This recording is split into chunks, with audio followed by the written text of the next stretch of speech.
What is going on, guys? Judo Sloth here, and welcome to today's live stream. We are here for the opening match of the Clash Cup League Season 2, and we have last year's finalists, Elite Gaming, battling off against OneHive. This is a no-dip war, and we have something very special for you guys today. We have my co-host Adam at Time2Clash, who is just busy getting into the clan. Why don't you quickly say a hello to everyone tuning in here, my friend? Great to see you. How's it going? I'll admit I'm quite excited. I was slightly pleased when I saw the fixtures and saw that these two were matching up on week 1. Couldn't have been any better. Yeah, it's an absolute blast, and guys, it has been a fantastic war so far. Thank you to all of the streamers that have been streaming. Clash Playhouse has just been going for the last 4 hours. What an absolute beast. Thank you, Adam, for putting that together as well. So many of you will have been watching over on Twitch. Obviously, this is live on both YouTube and on Twitch. We are in for the final 2 hours, but many of you have been watching the previous amounts that have been going on, and honestly, it has been such touch and go this whole war. Elite Gaming arguably in the lead for a lot of the time, but OneHive really clawed it back over the last couple of hours, we have to say. So it is going to be an interesting finish. I do appreciate I'm not going to be able to respond to every single chat that is here, but welcome everyone that is just joining. Lisa, Lord Vimes, Chief Chum, everyone over there on Twitch as well. Thank you so much. Adam, have you had much time to glance in at the wars? I have seen you lurking around in some of the Twitch chats earlier on today. Yeah, I've been enjoying some of the hits. I've got your echo back on, apologies. All fixed now. Yeah, I watched some of the hits, they were really good. Unfortunately, last night, I have no internet. So I just had to sit there on my phone watching the stats because I couldn't see any of the attacks. It was painful, but even just looking at the stats, you could tell how close it was. Yeah, it has been a super close war, and like we said, I'll put a replay on in the background for you. This is Elite Gaming, or one of Elite Gaming's 11v11s. The breakdown is up above the gameplay for you. A massive breakdown, 50v50. Looks like Clash Playhouse is just finishing up his stream, so again, thank you so much to him. We have had an exciting lineup anyway. You guys have been able to catch up with absolutely everything. Welcome everyone from Clash Playhouse's stream. Again, thank you so much for that. I am just going to put a notification out on YouTube as well, just so we have everyone in here watching this over on Twitch, over on YouTube, because it is going to be a blast. And again, thank you so much for joining me, Adam. I am just showing one of the replays in the background as we're kind of getting into this, guys. But again, welcome everyone from Twitch. We were just kind of setting the scene here for everyone over on YouTube. And you guys obviously know exactly how things have been going. You know how the war's been breaking down, especially the last couple of hours. You guys have got to see on Clash Playhouse's stream OneHive make quite the comeback here, and it really is going to be a close finish. I'm not in the war, Lord Vimes. We're just literally commentating here. And no, England unfortunately didn't win the World Cup today. I don't know who's asking that question. Somebody very mean, very mean. Yeah, someone very mean. I think we're going to get a lot of that in this war. Again, thank you so much, Clash Playhouse. You've done an amazing job there. 4 hours of streaming. That's just absolutely amazing. And again, thank you to all of the streamers that have put on this 24-hour absolute beast stream for us. It has been a blast. But we do have around about 40 attacks, just shy of that, left for you guys live here at the end of the stream. And once we have indeed pulled ourselves together, we've got Adam into the clan, we will get you that dual commentary as well. It's going to be a blast for these final couple of hours, just really getting everyone on board at the moment. What do you think, then? Obviously, I know you're a little bit biased, I know you're part of the Elite Gaming family. Do you think that they can do this? It's always the thing, isn't it? I thought England could win the World Cup, but yeah, we've certainly got the potential. It's just what happens on the day. I mean, we've got fierce opponents in that of OneHive, and it you know, it really just, it's tough to say. I mean, we've really got to turn things around here. We took a little bit of a knock over the last few hours, like I said. So it's really whether our guys can, you know, pick things up, get their confidence going, and you know, turn a few attacks around. But I mean, it's not like we're a million miles behind at this point. Obviously, you can see the stats on the right hand side of the screen, everyone. OneHive arguably a little bit in front now with that extra attack, or the 3-star at 12v12, and the slightly better ratio at 11v11. So many Town Hall 10s in this war as well. Absolutely unbelievable breakdown. And again, it is going to be an exciting finish watching some of these Town Hall 12s. What are you saying in real terms here? OneHive are 2 triples up, but has used 3 more attacks. I mean, we're talking like a 1-star war at best. It's as close as can be. Yeah, definitely. It is definitely going to be a close one towards the end. They have got a few extra stars on the board at Town Hall 12, but I'm sure that's not worrying our guys too much. We got a lot of heavy hitters there at the top, which will certainly be, keeping Elite Gaming's momentum going, shall we say. Right, I'm going to let you take over for a second, just because I've been trying to put this post out for the last 5 minutes, and I'm struggling here.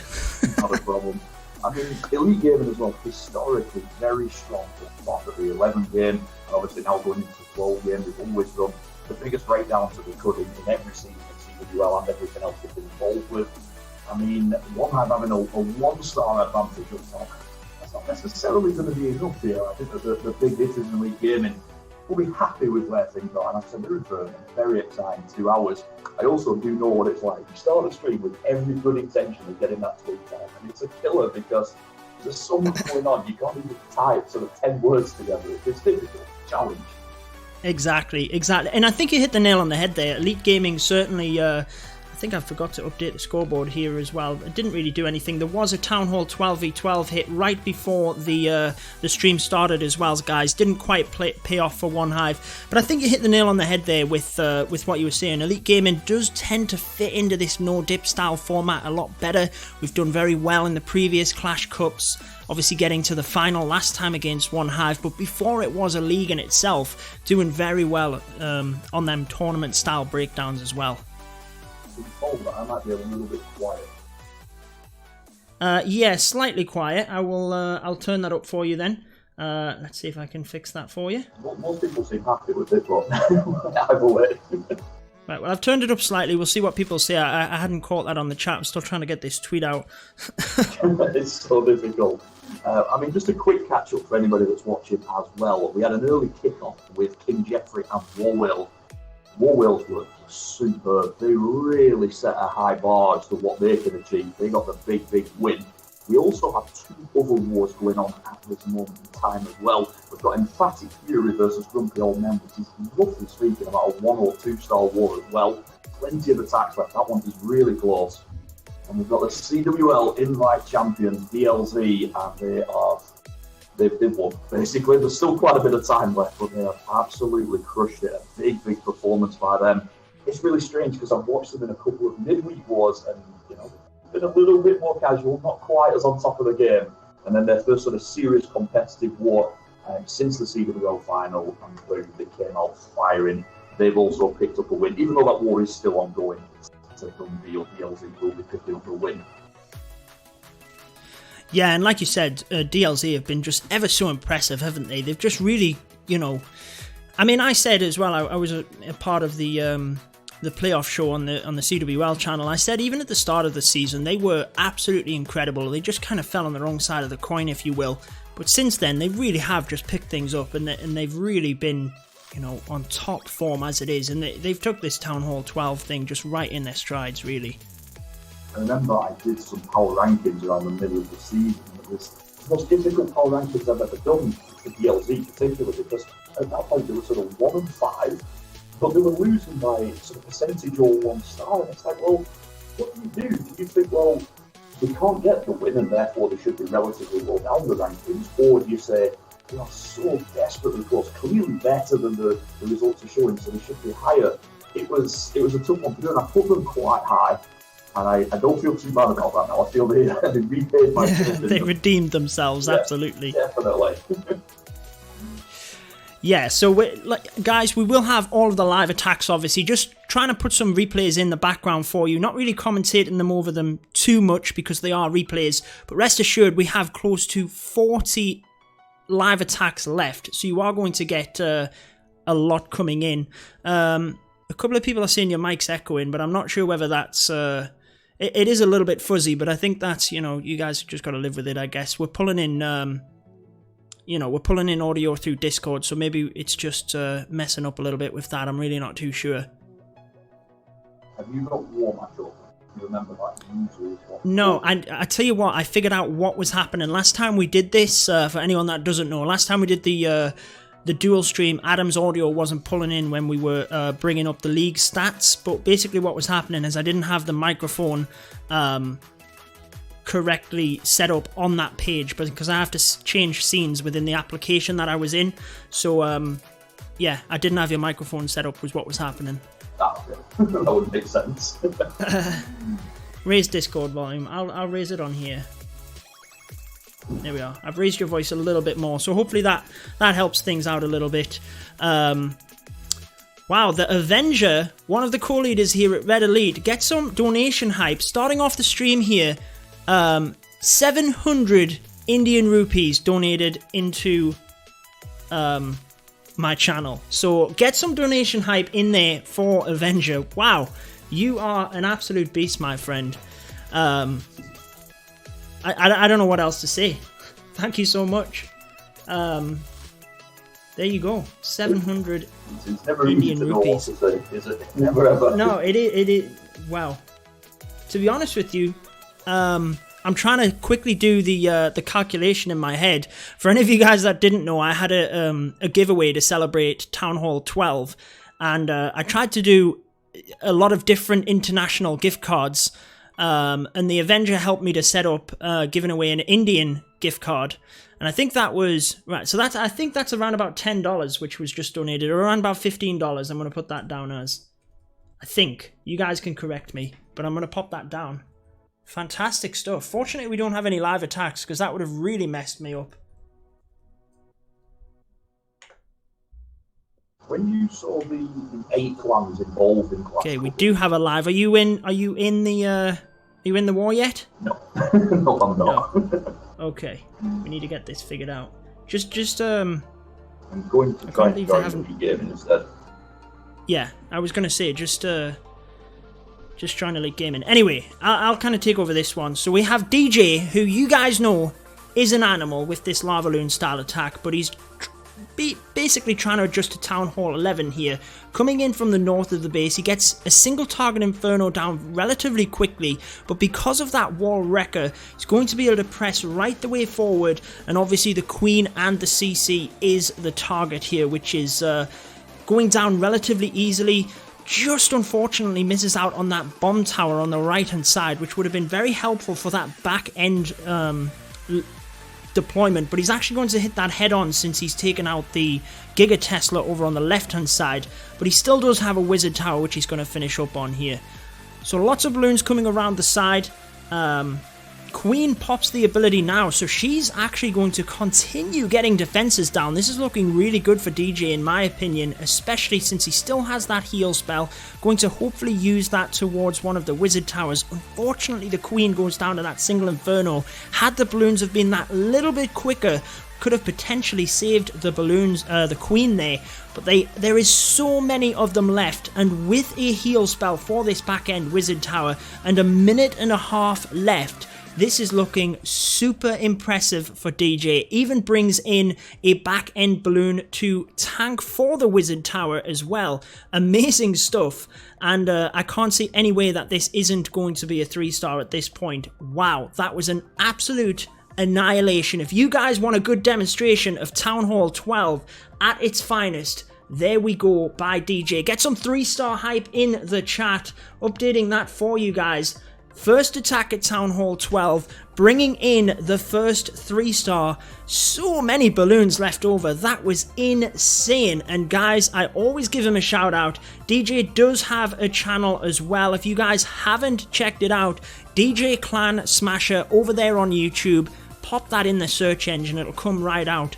Wow, what a 3-star. Let's get that on replay for you guys. That was absolutely insane. Did you manage to catch that, Adam? I did. It was a beauty. Very, very well executed. And now we're back to a 1-star war. Oh, absolutely. I thought we might have a nice quiet start to the season, but it seems not. 1 star apart. Oh, I don't know. I'm trying to be as non-biased as possible here. Obviously, I'm rooted in OneHive, so I think that we've got a nice balance here. I think we're both calling. Yeah, we do. Deep down, you want Elite Gaming to win. I know that. Deep down, I'm going to be slightly more for the bees. So hopefully, we'll be able to pull off this balance.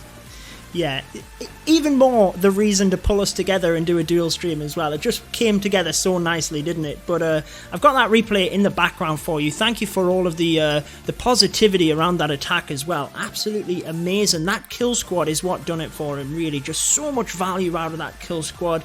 The Lalo on the back end was really just, it was a done deal at that point. There was nothing going to stop them balloons. Absolutely fantastic value with that Wall Wrecker. Now let me ask you, Adam, do you think that the Wall Wrecker does indeed need even more of a nerf, or do you think it's around about where it needs to be? Honestly, I've been recording quite a few hits from the Clash Cup League wars, from the midweek and from some of the wars that have already happened, and I'm seeing a lot of variety in the attacks, and that's always the big gauge of it. Don't get me wrong, there are a few attacks, that's a good example of it, there's a few others that you'll see where the Wall Wrecker does huge things, and immediately when you see it, you're like, oh my god, it has to be nerfed. But then when you balance it up and have a look, I mean, you can see the 10v10 hit rates here. I mean, they're down at sort of 35%. I mean, honestly, no. I think it's good. I'm seeing some blimps in action as well. Seeing quite a few really nice Lalo attacks using the blimps as well. The only thing that I do find curious is when loons pop out of the siege machine. That's still an interesting one that I haven't quite got over yet. It's beautiful when they do it. I love it when somebody does it properly. The siege machine pops, the loons pop out, usually straight into a rage. It does some crazy damage. But I'm still wondering which little goblin sat in the siege machine pumping those balloons up ready to go. But other than that, yeah, I mean, what about yourself? Do you think it's right? Do you think it's a bit too good? No, I actually agree with you, because what I have seen, like after the nerf, is a lot more of the battle blimp, which I think is good. I mean, I'd probably say that the Wall Wrecker is less skill based. It's more, you know, pop it down and it does its job. There's not as much to it, whereas the battle blimp, you do have to be a little bit more thoughtful in its deployment.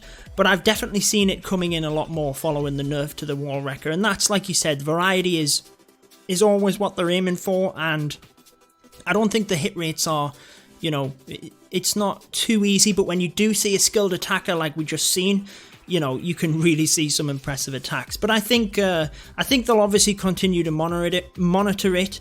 I think I was just intrigued on your take on that, because I have heard a lot of people still talking about it, but I think the nerf was warranted in the first place. But I agree. I think it's doing all right at the minute. They should leave it alone and just see where the dust settles.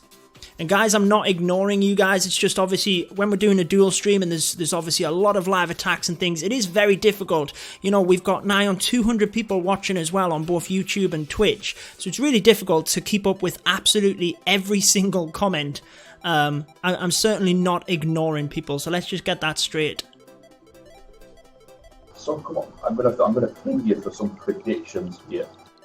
Trying to have a quick look at the scores just to try and get some idea of where we're at. Obviously, OneHive have still got some easy stars on the board. When I say easy stars, we're talking about every base should get 2-starred in this format, no matter what. So if OneHive 2-star everything, they'll pick up another 2, 3, 4, 5, 6, 7 more stars. That would put them to 131. And obviously, Elite Gaming at 130. What do you think the final score is going to be? How many more triples are we going to see?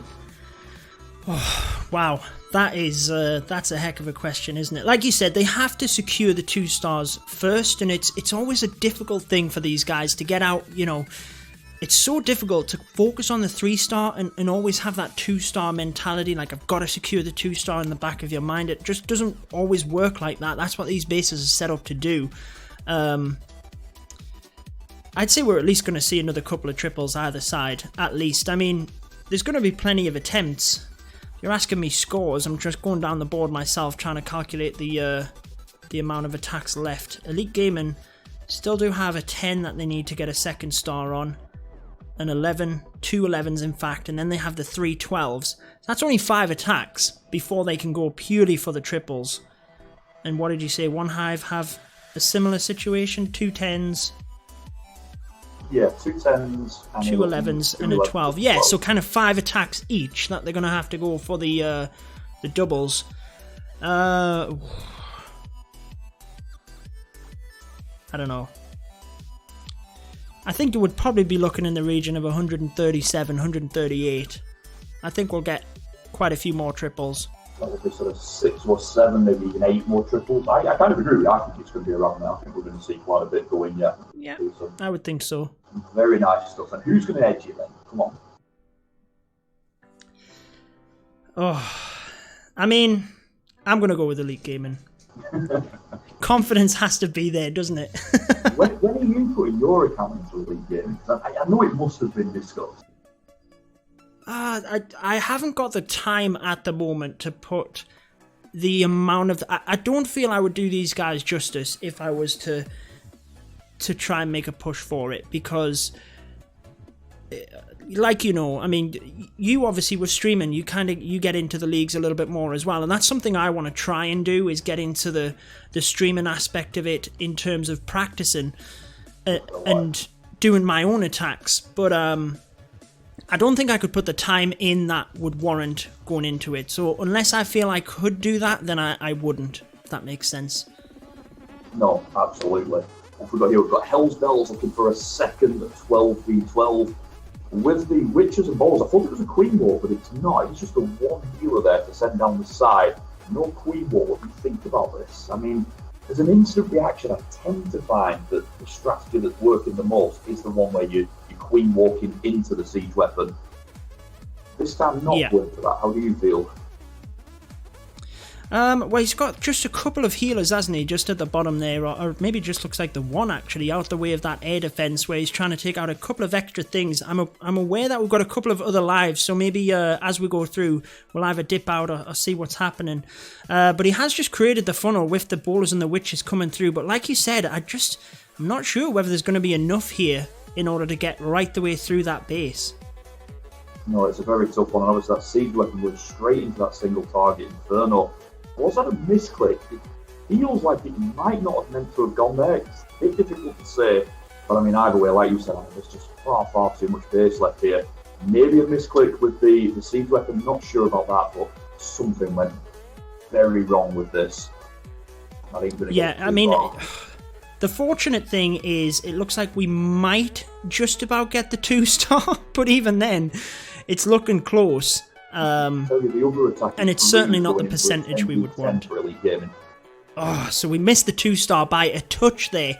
Let's just dive straight down to that then. Giga Tesla killed all of the bowlers. Must have even missed that bit, but yeah. I didn't realise quite how powerful that Giga Tesla was. Only I saw it once, I was like, wow. And then I checked it, it's 1,000 damage. Kills most non-tanky troops. Certainly things like bowlers, hogs, loons. Yeah, hog riders struggle a lot. Yeah. I mean, this again on this attack looks like we just have a lot left over. I'll quickly try and update the scoreboard as we're going through here. So that was a 12v12 attempt. And we've got another defense here for OneHive. That's with defenses for OneHive. I mean, obviously, just after the 12v12 for Elite Gaming, Elite Gaming could have gone on a bit of a roll here, but they haven't. It's still super close. Yeah, that's what we needed as well. Like I said, it could have been that opportunity to just pick our heads up a little bit.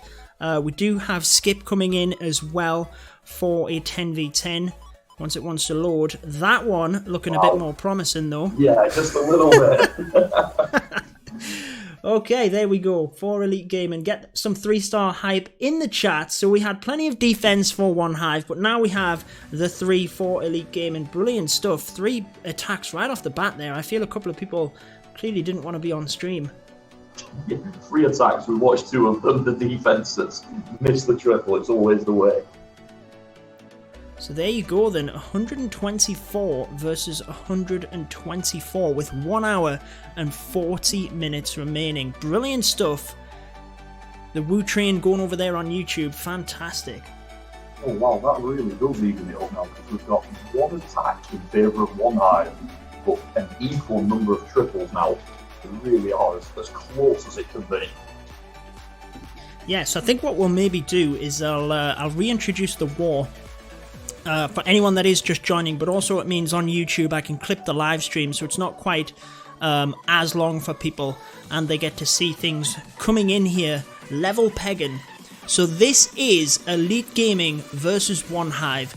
CCL, the Clash Cup League. This is week 1 of the season, guys. Season 2, and this was last year's final. So it is going to be a close one. You can see Elite Gaming with 124 stars against OneHive's 124 stars. Now, just so I'm not too biased here with Elite Gaming, we have Adam from Time2Clash co-hosting with me. Obviously, we have been streaming for a little while, but I am going to clip this on YouTube, so anyone watching this back, that is exactly why. And we were just discussing how Elite Gaming have pulled it back there and how it is going to be a close war. So Adam, you were just saying how you thought it was going to be a close war, but it looks like we do have a live attack, so we'll have to come back to that one. This could change it even more. We just had DJ with a 12v12 triple. Can Fog continue that momentum and do the same? Looks like we're going for the Bowler Witch here. Yeah, this one a lot more what we'd expect, with the golems on either side and the siege weapon going through the middle. A lot of people are curious as to why people use golems with the Wrecker, but obviously that Wrecker is built in wall breakers. So I mean, if you can defend it through those first, second, even third walls, it opens up so much of the base for you. Those golems really do their job. It's a strange setup. We're so used to having golems tanking for the damage. In these situations, they're very much tanking for the wall wrecker to get him inside and let his damage go to town. That's exactly what's happened here. Exactly, and you can see that he's only brought one jump spell, which has just been placed in. That is the beauty of the wall wrecker, is that you can save on them spells and use them when they really matter. Use the rage and the heal instead of them jumps, and just look at how far that wall wrecker has got. Like you said, with them 2 golems, it's actually going to get all the way through the base. That is incredible. Wow. And they've made it to the town hall all the way. Wow. Okay, go back to that conversation about should it be nerfed. Wow. And yeah, and with the Queen's ability left over here, guys, we have a pack of bowlers. We do have a wizard tower, which they're coming to, but I really don't think it is going to be enough. You guys can make your own decision, but I sense get some 3-star hype in that chat. Look at all of them troops left over. Elite Gaming going to smash the 2nd out of 2 Town Hall 12v12 triples. Wow, Fog, what an absolute beast, my friend. Well, I'm glad I saw that hit, because now when I'm looking for the top raids after this one, I don't need to see that one again. That's on the video already. That one's done. That was incredible. And I did say 2 out of 2. I forgot that we did have that the 12v12 2-star attack. Was that the same base that was just hit?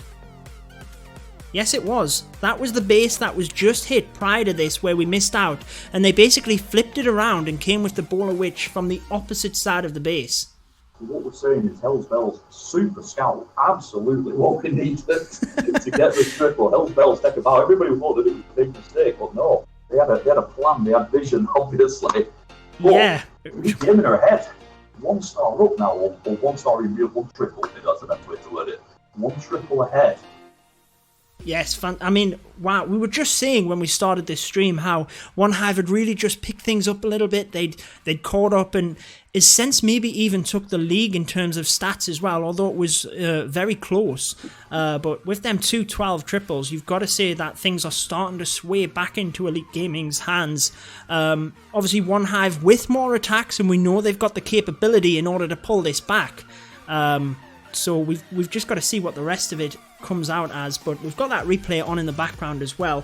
Obviously, we'll be checking out for some live attacks, but absolutely amazing stuff. Again, welcome to everyone that is just joining over there on YouTube, and everyone that's tuning in on Twitch as well. Thank you to everyone that did stream this prior. There's been a 24-hour live stream set up. Thanks to Adam there as well for organising that. And wow, what a finish we have with myself and Adam here bringing you through the end. Still over 30 attacks left, so it is going to be an action-packed hour and a half. And I'm just watching that back with that wall wrecker getting right the way through the base. I mean, if there's a perfect example of using the golems, like you said, to protect the wall wrecker and just use it to get through the base, that is it. Amazing stuff. The question I'd like to ask Fog is, because obviously he drew up the plan, he must, he had faith with the 2 goals, he knew that the record would get a good push through. I wonder how many balls he get to. I'd love to see the guess versus the actual as to just how far he thought it would get. I mean, even he must have been surprised when he made it all the way across the base. That's when your planning just goes so well. It even impresses yourself. Yeah, absolutely. I mean, he's took that jump spell, hasn't he? So he's got to be thinking that maybe I can get 2/3 of the way through the base, but I certainly don't think he was expecting to get all the way through the base like that. That's just insane, really, isn't it? Yeah, absolutely beautiful. I enjoyed that one a lot. I don't even know what to say. I didn't expect it to go. And again, hope you've been alive. We're in.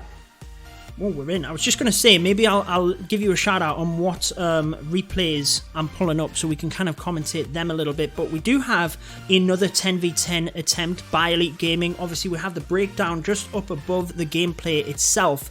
But I always like to see the bowlers used like that, just to snipe off the buildings on the outside. It just, for me, it's a sign of a good player when you see that. I don't know how you feel about that bowler bounce like that, but just having the time and the patience to do that is always just impressive for me. I don't know what it is.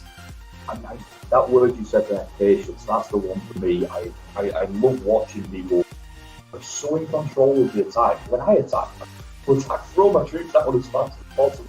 And so sometimes when I watch things like these slow setups, these big build-ups, and I'm just in awe as to how effortless they make it look. Absolutely, and it looks like they're just going to get the single target inferno here. For anyone wondering why the town hall is literally out in the open, that is the reason, to try and protect against that wall wrecker, so it can't quite get as much. But as you can see, even cutting across the base sideways there, you can still get decent value, and the queen staying alive might be helpful over at the top of the base there, just to help with cleanup if nothing else. Hog Riders going around the top, but there are plenty of wizard towers left over. We'll just have to see where the rest of the giant bombs are. He's got 3 heals. Well, down to 2 heals now. He's got this. Even though they've split, so many hogs, so much healing, and again, really good value from him. Like you mentioned at the start with the bowlers, setting everything up cheap, inexpensive, well thought out. And look at this. I mean, he's got 12, 13, maybe more hogs left at that top side. That last heal and that last poison, I mean, great that he's using them. Smart play, make sure you get the triple, but he could have done that without them. Absolutely nailed it. Elite Gaming go 2 stars ahead. Yes, exactly, and I gotta be honest with you, I didn't even see the heals on the bottom there. I was talking about giant bombs, and I didn't even see that he had 2 heal spells left. I mean, that is how impressive that one was. Not even close in the slightest then. Fantastic stuff. Get some 3-star hype in the chat there for Elite Gaming. Now, like you said, going somewhat 2 stars ahead. OneHive, are they going to sit on this and wait for the comeback right at the end? What are you thinking OneHive's mindset is at this point, Adam? I think that OneHive, it's certainly been an evolution for them, but certainly watching them last season, their efficiency on their attacks, bringing them at the right moment, has got a lot better. They've got 17 attacks left, which is still a lot, but I think they'll be pretty well spread throughout this last hour and a half. I don't think they'll go into a situation where they're doing 10 attacks in the last 10 minutes. It works for some plans, cynic work for some plans, it's crazy, but I think that OneHive will be steady, and they certainly won't let a 2-star league change them. It's one of the best things about OneHive is under pressure and send them into bad situations, and yet they just calmly and collectively go about it, get this. I'm not saying that they're going to win, I'm not going that far. But again, they are one of the. I think with all their experience, even with CWL, including CWL, CCL, basically any event they've ever been in, they're always a competitor. Ever ride them out of anything. So experienced. Absolutely, and I think you said everything right there. You know, they've been here, they can handle the pressure in these wars, so this'll not be phasing them.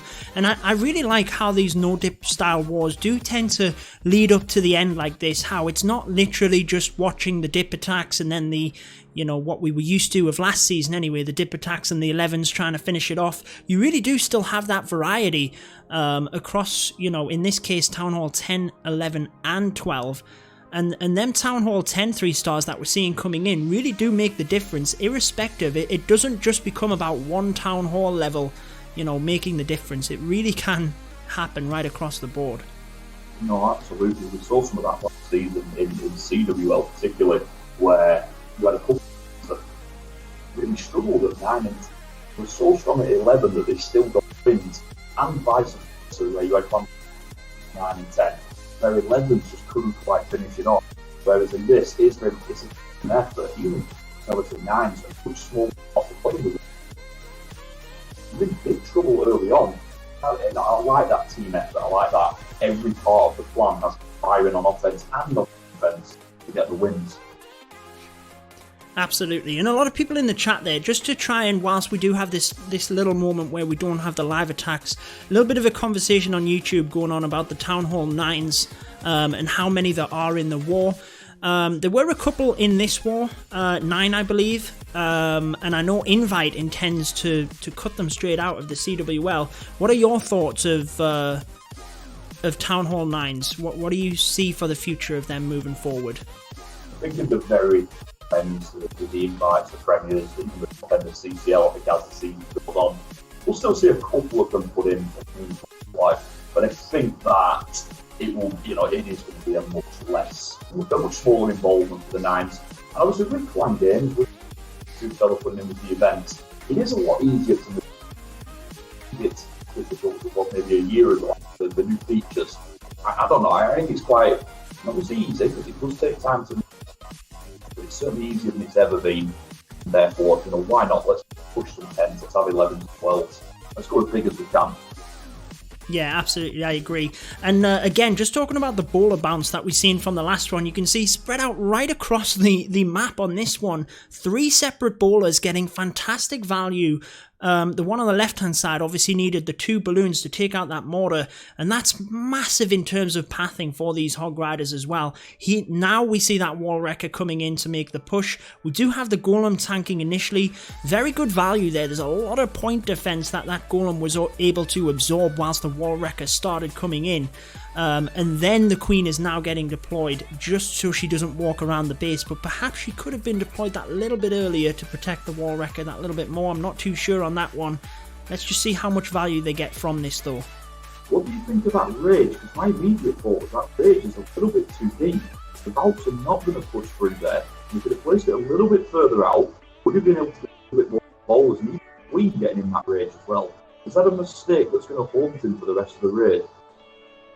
Yeah, perhaps. I mean, that definitely, like you said, could have been held back that little bit. I think the giant bomb that single bowler set off definitely might be helpful. Not sure what's happening here. Hopefully this is just a little glitch, guys. Right as the Hog Riders come in, my iPad decides to freeze on you. But there is a giant bomb going off, which means he's going to have to use that heal spell early before they get towards that wizard tower. But you can see they've kind of split off into 2 separate groups here. Really going to have to hope that they merge together quickly, so that he can start to use the rest of them heal spells wisely. Yeah, I mean, he's done a good job with the heals. Obviously, I saw the damage on the side and Tree spotted that giant bomb go off at sort of 8 o'clock. But Tricky was very aware that there was many more splash damage down there, and he actually could let those hogs take a bit more, but it hasn't been enough. I think he expected quite a bit more from the kill squad. I don't think he did a bad job with the hogs. It's just too much base, too much to do. Yeah, just too much left for them, wasn't there? Like you said, I think his kill squad there, for the value that he put into it, he's only kind of, yes, there was a lot of point defense there, but he still left quite a lot of the base open. So we are going to jump across. Looks like we have another live attack, this one for Elite Gaming. And we will get to update the scoreboard for you guys in a second. I'll quickly go ahead and update the 11v11s. Looks like we have another Bowler Witch attack coming in at Town Hall 10 here. Yeah, we've got Murphy this time going in for Elite Gaming. Are they going to ride this momentum? Defense is going in. Can Elite Gaming add to it? Or are we going to see it swing back to OneHive now on defense? It's a nice start. I like what he's done with the healers on that top side. They've now bounced the Queen. So we've kind of got a bit of a makeshift Queen walk going on inside. There's never anything wrong with that. Especially if they had a couple of bowlers just after tank the Inferno. Very smooth. Yes, definitely. I was just going to say about that single target Inferno. Really worked out well. Wall Wrecker still going. Is he going to get all the way through the base on this one as well? Who knows? Yeah, but the bowlers have split a lot. It finally pops. He goes straight into some damage. But he did get a little bit out of it. Including killing the Queen. If these bowlers can clear most of the inside defenses jump, then he should be good, because that Queen can do quite a lot by herself. The only downside is the Hound. Without the poison, that Queen will be forced to use the ability on the Hound. And it does mean that where this double tower is, he's in a bit of trouble. How long is that witch going to tie up the hound? Okay, smartly brings in the archers on the top side. He's hoping the hound goes that way, and he does. Definitely. Yeah, I think he lost a lot of bowlers in the middle there. Then there was a bomb tower and a wizard tower very nicely placed just as the bowlers split up. Really did take down a lot of them. I think it's going to be more an issue of time here, to be honest, with the queen, whether she's going to get through this. But like you say, that lava hound starts to come back across, and it is going to be a defense for OneHive. So that's another 10v10 attempt that has gone by the way. And why don't we jump across to the other live attack? Straight into a 12v12 from JC of OneHive. Interesting 12v12, okay. I jumped across to another 10v10. They are going in all over the board. I think we'll go for the 12v12 though, absolutely. Well, JC started his queen walk right on the... With it, it was Max Town Ball as well. Been moving with some farming. He got that Max Town Ball, and JC decided to start queen on there. Just with a 1,000 damage to the queen.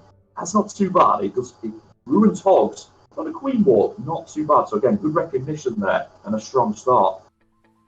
Very strong start, and I like how he's doing this actually. Very non-traditional, so we say, walking the queen down one side and bringing the kill squad in from the other almost. Looking more like a HG-HB attack strategy, which I have been seeing coming back somewhat. And pops the queen's ability down the bottom. She's going to continue to take down a lot of these defenses. If she can get just a couple more, she'll probably go on and survive right the way through that. And the kill squad in the middle is doing massive amounts of work here. Really just hoping the Hog Riders can kind of swing round the side and just finish off. She was a little bit unlucky with that queen. If she hadn't a target for the wall, she wouldn't use the ability. Now, like you said, she's doing a bit better. She needs to get the defense down. She doesn't, but just gonna go, isn't she? The healers could come across though and still help him a little bit here. And if they do, they might just do enough to get him round.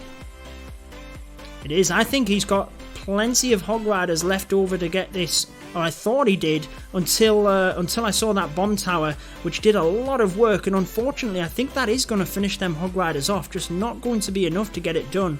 Like we said, very intuitive, but just not enough to get the 3-star here. Yeah, you were right when you called it as well. I mean, having a queen walk at 6 and an entry at 12, it is unusual. I don't often see that, but I see you trying to do. I think he felt that he could tie up enough on the left-hand side, the hogs to the right-hand side, almost like a three-pronged attack, with each side, almost going off simultaneously. It wasn't far away. Those bowlers was getting round. I think that cannon's just going to be too much for them, though. They're still going. How do they get the Tesla on the bounce? It is a time track. I believe those bowlers, though, they're determined not to give up. They are. They're doing amazing. I thought that was a fail long ago, but unfortunately, like you said, because of the time, not going to get through there. And we did have another donation there. Thank you so much to Aki, who did donate £4 for us. So thank you so much for that. Lots to catch up on here. We had so many attacks go in there. All tried to get a little bit lost. And I'm surprised that we got so far with that 12v12, to be honest. I'm quickly just going to update the scoreboards here before we go any further. So we did have 2 10v10 attempts for Elite Gaming, an 11v11, and a 12v12. I'm kind of lost with the scoreboard here. Yeah, you're too many lives at the same time. All of them defenses this time.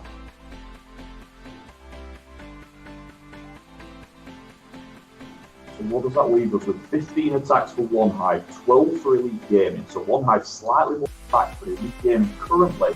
2 triples would be good. This could be. And sometimes when you see a brilliant fixture for anything, you're always a bit worried that they might not live the feature. But that is definitely not happening here. This is superb. Yes, and get some more donation hype in there, Bulldog. Thank you so much, Bulldog, for the $10 donation. Very much appreciated. I do put all of the donations right back into the channel to try and improve on the quality of things as well, guys. And what I am actually planning on doing next is buying a second capture card so we can bring the dual streams as well and try and get into 2 separate wars and things at the same time. That is my next purchase with the donations. So thank you so much. They are very much appreciated. Yeah, I still got called. No matter how long I've streamed, I'm still getting back from everybody donates. I mean, I'm very happy. Love it, but it's never quite know what the right thing to say is. I know, yes. I mean, like we said, the donations, they're definitely, you know, optional. I don't expect you guys to donate, absolutely not. But they are very much appreciated, obviously. There is a lot of work that goes into the background. Obviously, Adam, you'll know yourself, and a lot of expense as well. And you could go on forever just constantly kind of, you know, trying to upgrade things, and that's what I've been trying to do. Everything with my setup, I've kind of reinvested from the money that I've, you know, I've got through donations and from YouTube and things. So it is very much appreciated, and it really does just go back into the quality of the stream that comes out, to be honest. So I've just got another replay going through. I think we've got the scoreboard well and truly updated now. And I don't know what it's like where everyone else. Drop in the chat where you guys are from around the world. But I don't know about you, Adam, but I'm absolutely sweating. It is boiling in the UK at the minute. Yeah, I don't know what's happened. I really don't. It's been since it's been like this. It's crazy. It's just what people don't understand that live in countries is you've all got air conditioning because you're used to it. You're not used to it. It doesn't work very often. Nobody has air conditioning here. Yeah, Quantum from the UK as well. He feels our pain at the moment. Not that I'm complaining, absolutely not. This can keep on going for me, but it does get really difficult on night time, especially like you said, when you're streaming and things as well. It can be really hot. Anyway, getting back, you guys aren't here to listen to me go on about the weather. You guys are here for Clash of Clans. We're almost as bad. I don't know how many people watch the World Cup, but we're almost as bad as the commentators for that game. That was dreadful. I can't talk about the World Cup. I'm not ready. I'm not there yet. Well, I have to say that we're just as bad. They were talking about the weather in the World Cup, and I was like, I'm not bothered about the weather. I want to watch the football. So we're just as bad. We're just as bad. I was sat Anyways, at the end of last week, going through some attacks, probably working out which one to put on a video, and I thought sat on the beach. It's kind of the perfect place to do this. Absolutely. Yeah, a lot of people showing some love for Croatia. They were the better team in my opinion as well. I thought France were we're incredibly fortunate to get through that with the score looking the way it was. For anyone that didn't catch it, it was end-to-end stuff anyway. It was a good match. So I'm just going to show a replay on base number 32. Looks like a nice lava loon attack for Town Hall 10, and that's again, we were discussing before about the variety of siege machines and things like that. Just the variety of attacks for me has been really impressive as well, following the Town Hall 12 update and the introduction of the siege machines. I have seen a lot more variety. Even at Town Hall 9, I've seen a couple of different things, whether it's just because you can donate the higher level troops in the clan castle and it just gives you that little bit extra push, people able to, experiment a little bit more. I have seen a lot more variety in the game, which is definitely a good thing. Yeah, I think it's nice the variety has passed through to 11 and 12 as well. We have seen a couple of electro drags mixed into the attacks. Obviously, the Witch and Bowler attack is still strong without being too strong. Dominating, which is good. Obviously, plenty of air, plenty of hogs. I mean, there's quite a lot of good stuff going on. I was a little bit worried that Miners might have been given a bit too much love. And we are seeing many, and again, I think that's how it should be. Yeah, absolutely. And I have to say, I've seen a fantastic. I was streaming the HCL, which was a French Clash of Clans tournament, and we've seen a fantastic Town Hall 11 v11 with no siege machine, and it was a mass Electro Dragon. It was absolutely fantastic. So here we go then, Fog. He's already got the 3-star. Can he get the 6-pack? Coming in with the Electro Dragons and the balloons. I've certainly seen plenty of attacks using this strategy, just using the heroes, as kind of a suicide attempt, really just setting up the funnel for the Electro Dragons, but he's got them balloons as well to snipe onto the defenses and also help to set off any of the traps here for him. Yeah, interesting that he's put the balloons the sound there. I mean, obviously, because it's not packed, if it's packed, there would be a lot of dead balloons right now. Yeah, and very interesting to see what's happening with the battle blimp here. Just cutting it in, obviously just using it for a bit of reinforcement. Coming in from that left-hand side in case there is any air bombs over there. And just has some balloons to help reinforce the dragons. Still lots of dragons, but they are struggling with that air sweeper to get through it. And I just feel like unless they get forward a little bit quicker here, they're not really going to get through the back end with that single Inferno. Yeah, and the bizarre thing was, I thought he would save a couple of blues to try to take down that 9 o'clock air defense being over there. Okay, the Teslas might have changed that anyway, but obviously no attempt there. The Hound really was there just to sort of traps more than anything else. He gets through into that heel, most of his electro drag back on high health with 3 air defenses. Don't think he can do this now. No, absolutely not. And like you said, it is going to be, you know, a decent percentage 2-star. I thought maybe the Battle Blimp could have been used right across the middle there and, you know, onto the single Inferno. He had some balloons in there. I think he would have got enough to get on top of that Inferno before he dropped out the balloons. Not that it would have helped. It doesn't look like he would have got through this anyway. But I think that would have been a nice use of the balloons in that Battle Blimp. Yeah, definitely a few options. I'd be interested to see if they go back in with something similar. Or again, I mean, what would finish up at about 77%? We might look at this one and sort of rework.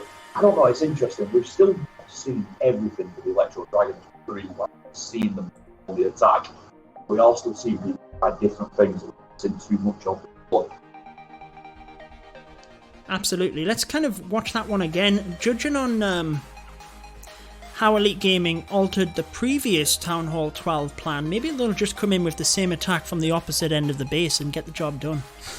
Is that the Elite Gaming planning department? That was the planning on the last one. Hey, it worked, didn't it? It's a good idea. We could use the Queen on the top to pop that air defense. We'd be able to get balloons right onto the air defense at the far side very quickly. Might just work. I mean, I like the setup on this one. I thought using that Queen on that side, she picks up an air defense and she sets up the Dragons nicely.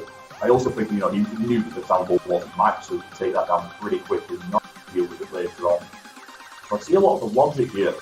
But those 3 air defenses on the side, because the loons were going to get too far electro drags and not saving a couple of loons to the bottom side, we'll see how it's all going to connect together. Yeah, I think just watching this back, he was hoping that this first set of balloons were going to get onto that single target Inferno and take it down. I'm not sure that the Battle Blimp was planned to come on the left-hand side. I think that was maybe an adjustment to try and save the Electro Dragons, but actually by the time they got there, didn't really add anything for him in the attack. And yeah, they just got too caught up, really, didn't they? They didn't really get forward in a group like we would have wanted them to. Definitely, you know, a clumped base that they could have chained through quite nicely, but just didn't quite pay off. But like you said, we're still trying to get on top of the Electro Dragons and exactly how to use them. Mainly, we are seeing them used in big groups to counter that because of the fact they're so slow. And the freeze spells as well, actually, very good for pausing the air sweepers and the single Infernos. Obviously, the Rage, very helpful for them as well. Yeah, absolutely. So obviously, score-wise now, Elite Gaming attacks extra use. So OneHive with attacks to the good, but obviously triples wise, Elite Gaming attacks up. In real terms, that means that if we 50% on what it is, we're still at a tie. Yeah, absolutely. So, I mean, and let's just go down the board then. There can't be that many left that to 2 stars. So there's 1, 2, 3, and I think there was a Town Hall 10, wasn't there? No, only 3 attacks left to 2-star for Elite Gaming, and then it's literally concentrating on the 3-star. I think OneHive maybe have still 4 or 5. OneHive has got 3 more, from 11 to 10. 2. Oh yes, yeah. So we're exactly the same. So like you said, yeah, with them extra 4 attacks, you can assume they're going to get a couple of triples out of that, or maybe close to it. Not quite a couple, but like you said, definitely still around about a tie. Gonna be an exciting hour. And could swing either way. Welcome everyone that is just joining on. Obviously, we're live here on YouTube and on Twitch. Always difficult to keep up with the chat when you've got different platforms, different communities coming together. It is great to see a lot of people obviously chatting among themselves. And thank you for keeping the chat going as well, Adam. I do appreciate that one.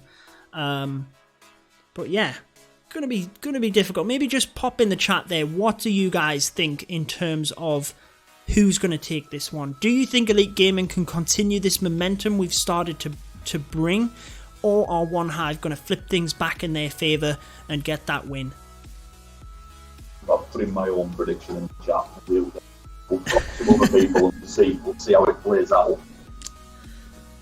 So I'm going for OneHive at 7, Elite Gaming up. Interesting. Well, I'll put mine in as well then, if that's what we're doing. I get the feeling you're going to put Elite Gaming at 137. I took 36. No, I'm not actually. I'm not. I'm going to put Elite Gaming at 139 and OneHive at 138. That's my prediction. So slightly higher than yourself. I'm really gunning for an extra couple of triples here for them. I mean, one thing about these days, sometimes the reason they leave them later on is feel very tripling them, two-starring them. You know, I've kind of done the same as you, where you work out how many attacks they're going to have to use just to get them two-starred. That's not always the way it goes. A couple of those triples, not only does it mean they've got even more attacks left than we thought they had, also obviously the triple count pretty quickly as well. I mean, I totally agree, it could easily be higher than that, if not higher, in terms of the score. Depends how on fire these final few attackers are feeling. Yeah, absolutely. I think, like you said, we've seen that as well, haven't we? I'm going to show some Town Hall 9 love for Daniel in the chat. He's upset that he hasn't seen any Town Hall 9 attacks. So let's bring one in for you. There you go. Yeah, we've seen that as well already within the stream itself. We saw, you know, Fog coming in for the fresh Town Hall 12v12. We've seen DJ doing that as well. That's 2 attacks straight away that were just triples and didn't have to worry about getting them 2 stars. So you're absolutely right. It could still, you know, I know we're trying to calculate it in terms of how many attacks they need left with the 2 stars and things, but absolutely could swing either way. And I'm sure all of these guys are sitting really patiently right now, trying to analyze things out, trying to do, you know, skits and things and just work out exactly how they want to play this forward to try and get that opening win. Yeah, I'm just having a quick look down at the attackers left to go. Obviously, you probably know the Elite Gaming guys better than I'll know the Elite Gaming guys, whereas I think the OneHive one, I do know a little bit of that.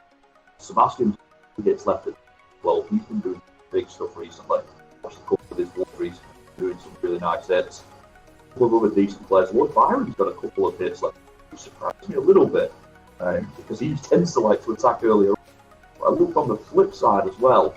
I noticed you've still got Mados with his 11 hits left, and DJ's got another 12 hit, and he's already tripled.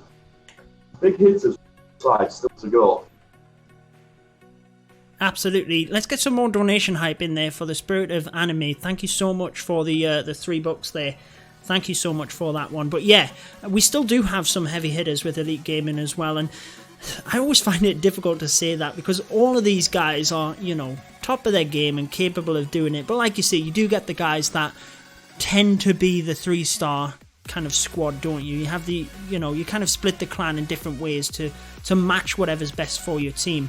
And we certainly do still have some 3-star hitters left over. You guys seen DJ there get that 12v12 triple. And yeah. We still do have Mados as well, who's fantastic. Beatdown still has 2 attacks. He, you know, that's not an uncommon thing for him to get 6 packs. We still have Skip with an attack left. Certainly still lots of strong attackers left. And like you say, you know the OneHive side better than me. So it looks like we will be in for an exciting finish anyway. Yeah, definitely. And obviously you were saying earlier about the siege machine being overpowered. Realise then I actually got a triple today, so maybe it is overpowered. Even I can get a triple. No, maybe, you know, I watched your triple the other day for Blame Adam, and that was good work. I don't think it was overpowered. I think it was good work. You're flattering me. It's terrible. I mean, you had a 99% 2-star to go off, so you know. It wasn't too bad. Yeah. No, today though, I don't know. I'm still getting to grips with it. I'm playing on account at the minute, and I feel like I'm becoming a little bit of everything, and you really need to get good for a long time. Yeah, no, I agree. I think. And I think one thing that is really good for DJ, for us, you've seen how impressive that Town Hall 12 attack was, is that he is he's a Lava Loon player. You know, that is his attack strategy. I know he does do Bow Witch and Hog Riders sometimes, depending on the base, but the fact that Lava Loon, they did get them upgrades as well, practically everything about that strategy got, you know, an upgrade essentially at Town Hall 12. It's really just made that transition for him so easy. to go off into Town Hall 12. And that's where, like you said, having that experience at different Town Hall levels really just helps you to progress through the game that little bit easier as well. Yeah, I definitely agree with you. I do think the position from 11 to 12 is, I don't want to say easy, but it's been relatively tower. Like, excited for the 11 to 12, and I don't think it's a huge change or anything. I think that as Town Hall develops, things will change. I like the way that it's been introduced, but it does just feel like an extension of 11. So as time goes by, it will build it to very much its own game. But I think it's been a really good way to get players into it without sort of making them learn the game again. Yeah, absolutely. And I think that's very wise from Supercell. They didn't want to have a barrier like there is, like you said, going from they always talked about the career 9s and things. They didn't want it to be such a massive jump to Town Hall 12 that people, wouldn't thrive to that challenge and want to move up. So I think they have done it very well, in my opinion. And I am excited to see how the game presses forward from this. But it looks like we do have a live attack coming in right before the 1 hour mark. And it is an 11v11 for OneHive. Yeah, Beagle looking to get this one done. Again, talking about those nice balls. This one, from the Town Hall to tower, for a hog attack, that's as it gets. Not only is it going to guarantee him the second star, so taking down a wizard type value as well. Very nice spot there. Yeah, so we'll just have to see how he kind of alters this one in terms of getting it done. So we did see before how, is this the base where they pressed from the top and the Hog Riders just didn't have enough to get through the bit? Yeah, that's right. So he's actually, instead of bringing, he's brought the Queen in very early on to help with the funnel. Then he's bringing that Golem in just quicker, basically. He's got more bowlers to help him through this area and try and protect that Siege Machine to get that little bit further, like you say, so they can get into the middle and hopefully help to get that out, because I feel like the first time round they just didn't get the value they needed from that top side of the base. Much better on the rage this time. Obviously this time, because the first hit, the tricky hit was a fresh hit, so he didn't know it was a hound, so he doesn't need the Queen in there. But he's got that rage much better place, and look at him fly for it. This is what he wanted on the first hit. We've also switched the hog entry as well a little bit, and to take into account that Tesla, get everything into that first deal. This is a much better start. Yeah, like you said, they don't, now he's going to be able to keep them together, whereas last time they split into them kind of two groups. He's going to be able to keep them hogs together so much more effectively now, just because that middle's down, and like you said, he could adjust because of the Tesla, so you can see so many more of them coming around, really just whether he can use these two heal spells to help out, and he still has a skeleton spell as well, since that kill squad was able to get in and take down the Archer Queen. Surely a triple here, he's kept that last heal. Granted, the Infernal Tower looks like it's doing quite a lot of damage. Too much. Very nicely done there. Takes it away with the Skelly spell. That last heal gets him through those defenses at 3 o'clock. And now he's going to coast on over and finish these defenses off. It's a triple for what an attack. And I always like to see that. You guys can get some hype in the chat there. I always like to see the adjustments and how they're done in order to, get the job done eventually. And, we saw that the first time around, and you were talking about attacks to do videos on. That is a beautiful one to bring as well. Fantastic stuff. So we'll jump across. I think we do have another live attack, so we'll quickly try and catch up where that is. It's Lord Byron, actually, who we were seeing had them attacks left. Again, coming in with the Hog Riders, making a massive push. 3 heal spells left as well. All looking a bit crazy. The Hog Riders have split up quite a bit here as well. Just whether he can get them to merge to the back end here, and still a lot of point defense left. Yeah, the key here is Springtrap, because he doesn't have any hogs, but he has got a bit of healing. Can he keep enough of them alive? I have to say, for how few hogs he's got left, he's done superb here. 3 Archer Towers left, he might do this. He might still has a minute and a half, so he doesn't have to worry too much about cleanup. He does have minions spread right across the base, and I think he's got that absolutely crazy. I have to say that looking towards the end there, I didn't think he was going to get it with all that point defense, but certainly proved me wrong, and definitely going to pull it off quite comfortably as well, to be honest. Glad he's not on chat. If he was on chat, like, yeah, that was so easy. It really wasn't. We jumped in there, he must have only had with 12 hogs left, with at least 12 defenses as well, but the heals were brilliant, and just, obviously this must have been hit before, because knew there were no springs where he was going in from. Maybe the entry was to take care of the springs. Not too sure without seeing the full attack. But by avoiding those springs, giant bomb as well, just to tease him at the end, but not enough to change the outcome. What a couple of minutes there for OneHive. Yeah, absolutely. Absolutely. Amazing stuff for them to pull out them stars. So once we do have the 3 confirmed, get them 3 stars in the chat. We'll come back here, verify the scores. 1 hour to go. Absolutely incredible. That puts OneHive into the lead at 130. Wow. Spirit of Anime, thank you so much. $20 donation. Get some donation hype in the chat for that man. That is absolutely amazing. I've just noticed he might have even popped that in because I hadn't updated the donation board properly, so I can't believe he's gone ahead and donated that much when I hadn't actually updated the board for him. But thank you so much, that is absolutely incredible. $20 donation, that puts him right there as the MVP for the stream. I'm going to let Adam kind of just discuss that last attack whilst we I'll pop it up on the replay here again, whilst we get that all updated. So Lord Byron getting the job done there. I really didn't think he was going to get that towards the end of the raid, to be honest with you. The 2 beautiful attacks in a row there for OneHive. One of my favourite things of streaming is when you see a hit that doesn't go in, then sort of 20, 30 minutes later you see the adapts. And that was the hits obviously at Time2Clash level, the big hit that got it done. But also then Lord Byron coming in with the hog attack as well. So we get to see the start of it now and see how it develops. And my guess is that the reason we chose Ark was these spring traps on the side, and that allowed him to get through. That being said, I do think something must have gone wrong with this attack. I think in the plan he would have had slightly more hogs than that. So we'll watch it through. He gets the golems down nice with siege weapon side. Interestingly, the golem outlasts the... Oh, I see we've got a multi-infernal. Mixing it up with 2 multi-infernals. Very unusual setup for this one. But yeah, you can see there, look how many traps the entry has got for them. This is just very good recognition by OneHive. They've had a look at this base, they've seen that a lot of the traps are on the south side, so by entering that way, granted it hurts some bodies, I mean those balls beating on the way through, but with that recognition, the hogs, no matter how few of them there were, didn't have too many big threats on that top side, and the heals were able to get them through. Really good job by the OneHive planning team there again. Really good sort of awareness of how this base was set up, how they could take advantage of it.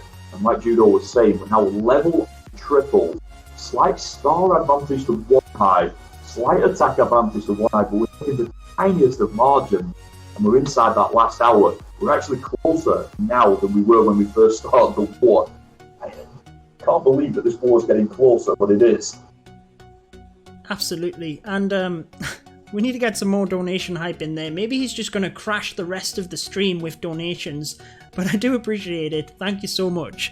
Looks like we do have a live attack, so let's get straight into that then. Not too long left, and it is a 12v12 attempt for OneHive. Brilliant stuff. Let's just see how this one goes. Then we were talking before about the Hog Riders at Town Hall 12, and it looks like he is coming in with a kill squad though to take out that Max Giga Tesla. So at least that isn't going to be a threat for the Hog Riders. Does only have 14 of them though, so he's obviously hoping to get quite a decent push here with that wall wrecker through the base. This is the base where we saw the 6 o'clock entry with the Queens. Exactly what we're seeing now. Get rid of the Giga Tesla, stop that big damage to the Hogs, and then of course we have the coming from 12 came in on this cannon between that siege weapon around the 2 o'clock area. Now then, last time it was good, we just didn't quite have enough to get through. Doing the same, or if they switch the angles slightly, might see something different. Yes, you're absolutely right in terms of that base, and if I remember, the Queen, she struggled down the bottom here, so I'm just wondering whether he's going to bring something else, or whether he is going to let the Queen die out basically. Let's just see how he adjusts. He needs to make sure he's got enough time to get through this as well, because if nothing else, time was a massive factor on this. But it does look very similar at the moment. Couple of wall breakers, but they have gone down to that bomb. The Queen again goes battering through the wall. Not too sure whether she's going to get too much more. She does have that ability, but we did see her go down last time. Looks like getting a bit more value from the top though. Yeah, really interesting setup here. Obviously, he tried to break through the wall. Didn't work, but he had the rage in the pocket, Now he's in trouble though, because he's got too many point defense on that queen. She will have to face, can she get up and get a point defense time? The big problem on the top side was the king actually didn't win. He won down from 12, going down to 2. But because of the way the base is built, he actually managed to swing the king back round and get inside, basically giving himself a chance in this one. Now he has to get that baby dragon to go to the queen. Baby dragon goes to the hogs, this one is all over. Absolutely, that is going to be the deciding factor here, really. He's got a couple of healers on that bowler, which is just about distracting the baby dragon, fortunately, for them hog riders. And hopefully, like you said, it does cause the queen to get over there. Hog riders get a decent split here, using the heal spell over by the wizard tower and the cannon. I think he's got this. I think there's just... it's just going to be whether he can get through the base in time, but I think he does have it. I want to see the skit where he drew up the bowler with the healers tanking the baby dragon, because I have never seen that before. Superb stuff by Alex. It didn't go quite as smoothly as he wanted to, but the premise of the attack was that good. Little tweaks from last time, particularly using the healers with the giants to get through that top side, really quite effectively without losing anything until he got to the middle. And then he's got 8 hogs left. Oh, there's a builder's hut. Oh, no. No way. I cannot believe it. I didn't even see that. I'm actually updating the scoreboard there for you guys. And I didn't even see that builder's hut. That is ever so unfortunate. Wow. Will that come back to bite OneHive? I cannot believe that builder's hut. Unreal. Cruelest of the cruel there. 99% with a team of play. It just doesn't quite go down. Yes, so for anyone that is just joining us, this is Elite Gaming versus OneHive in the CCL Week 1 matchup. This was last season's final, so it is going to be an interesting war. And certainly down to this last hour, it is super close. We've had triples coming right across the board.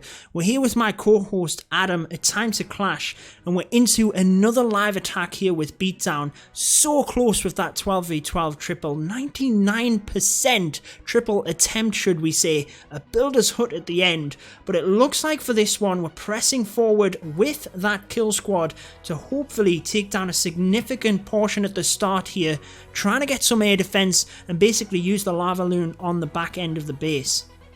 Now this is a tough one because obviously Beatdown does have those slightly lower heroes, very new to 11, and obviously the plan was to get the siege weapon into the first wall. He didn't go there. You've got to give him credit because he saw very early and got the rage down to get him inside. The problem here is the Hound CC, coupled with the slow entry, has really prevented him from getting much. See that jump there, linking up block, but there's nothing to follow that jump through.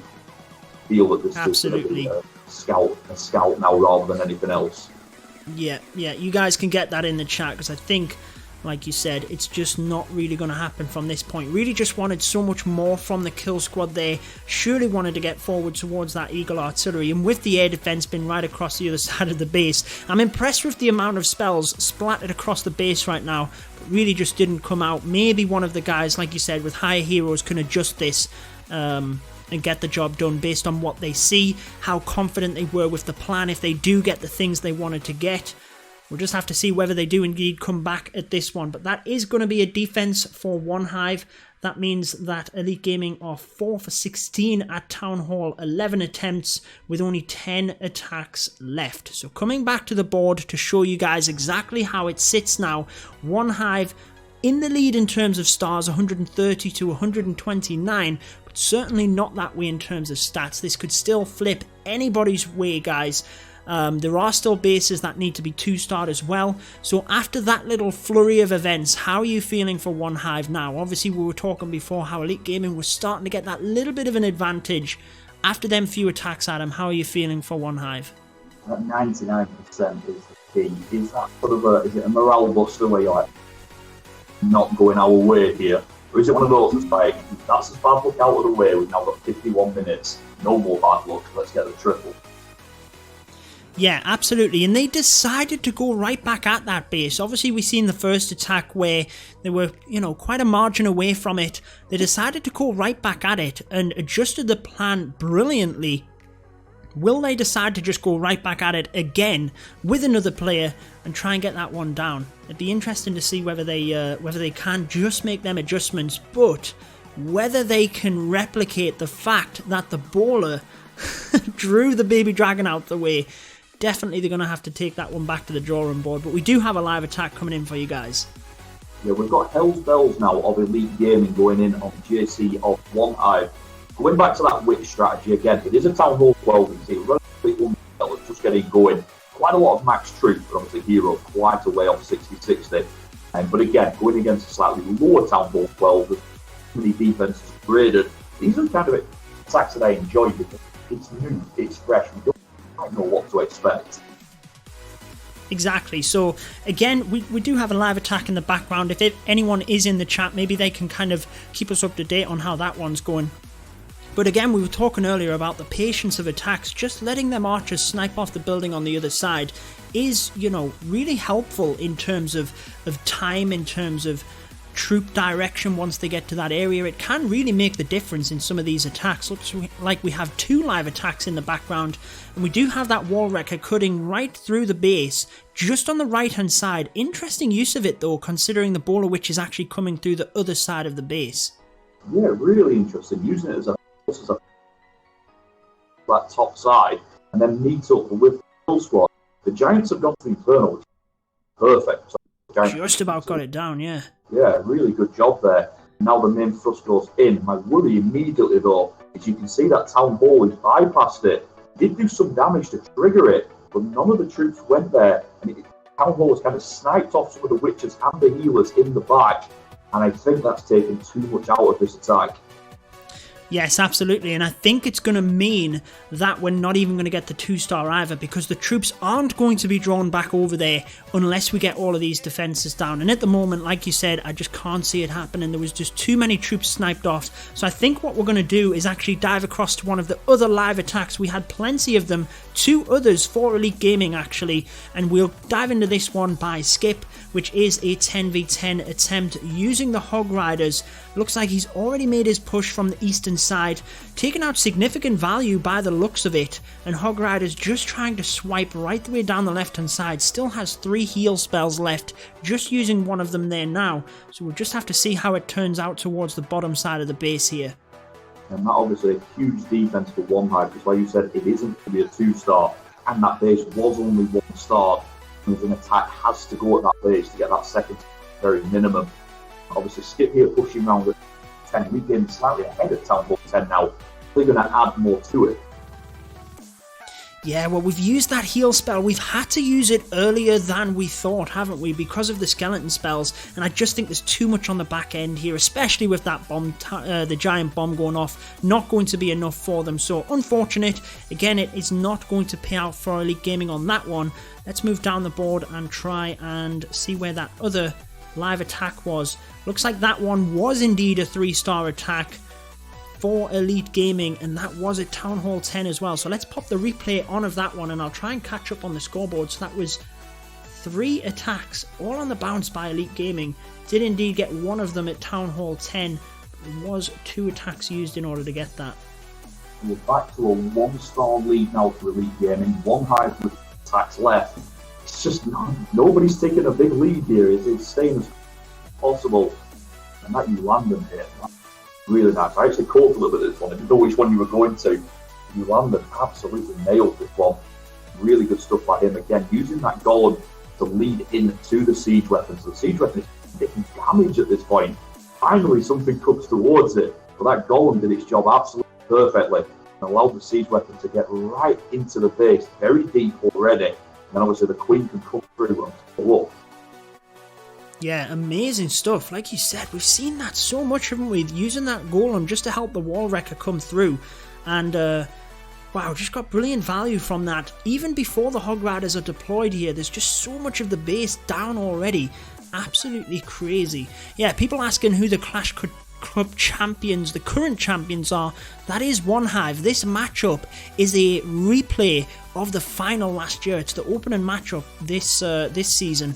So, you know, couldn't have asked for anything else. Was it the start of this year? In fact, last season. I can't remember when it was. Yeah, so December, January, February was the first season. And like I said, these two clans, I'm not going to say they dominated, because they actually came through the playoffs in third and fourth. But once they got to the playoffs, the caliber, they just, both the clans stepped up quite a lot. They were good in regular season. Once they got to the playoffs, man, so different animals. And obviously, Elite Gaming actually beat the Heated clan in the playoffs to get through to the final. I mean, they really stepped up when they needed to. The final was epic. The one-star win in the end to OneHive. I don't think anybody could take anything away from the game. It was superb in it as well. Yeah, it was an incredible matchup last season. I remember streaming the final, and just like this one, just so competitive from start to finish. You know, Elite Gaming and OneHive, they don't need introduction, do they? So we all know that it is going to be a close war once it's kind of lined up, and it really is just on the day how the clans come out of the bag, really. Yeah, I mean, obviously, I'm predicting OneHive. It's a shot.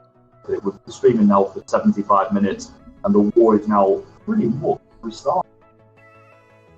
Obviously, just slightly inverse. We came on like we're a star ahead. But now it's flipped over. The gaming on a star ahead, but slightly taxed. It's just been balancing. It really has. It has, but like you said, OneHive, they've only got them 3 bases in order to get the extra stars on. Then it is all about the 3-star game, so they've potentially got extra attacks in the bag there, because Elite Gaming, we still have them bases as well that we need to get the 2 stars on before we can really start pressing with the 3 stars. So we potentially, if we're thinking about going, I know we were talking before about how we can't always say that it's just going to secure the 2 stars, but we've potentially got 4 realistic attacks that we can just solely concentrate on the 3-star, whereas OneHive are going to have close to 10. Could that be the factor that brings them over the line and gets the victory for them?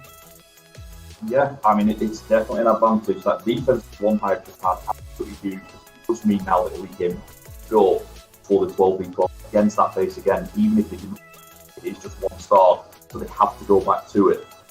Are you in live? Exactly, and we have Hunter, coming in live here from OneHive. This is one of the bases that they are aiming to at least get the 2 stars on, but rest assured, I can almost guarantee that the 2 stars is not their focus. They are going for the 3 stars here.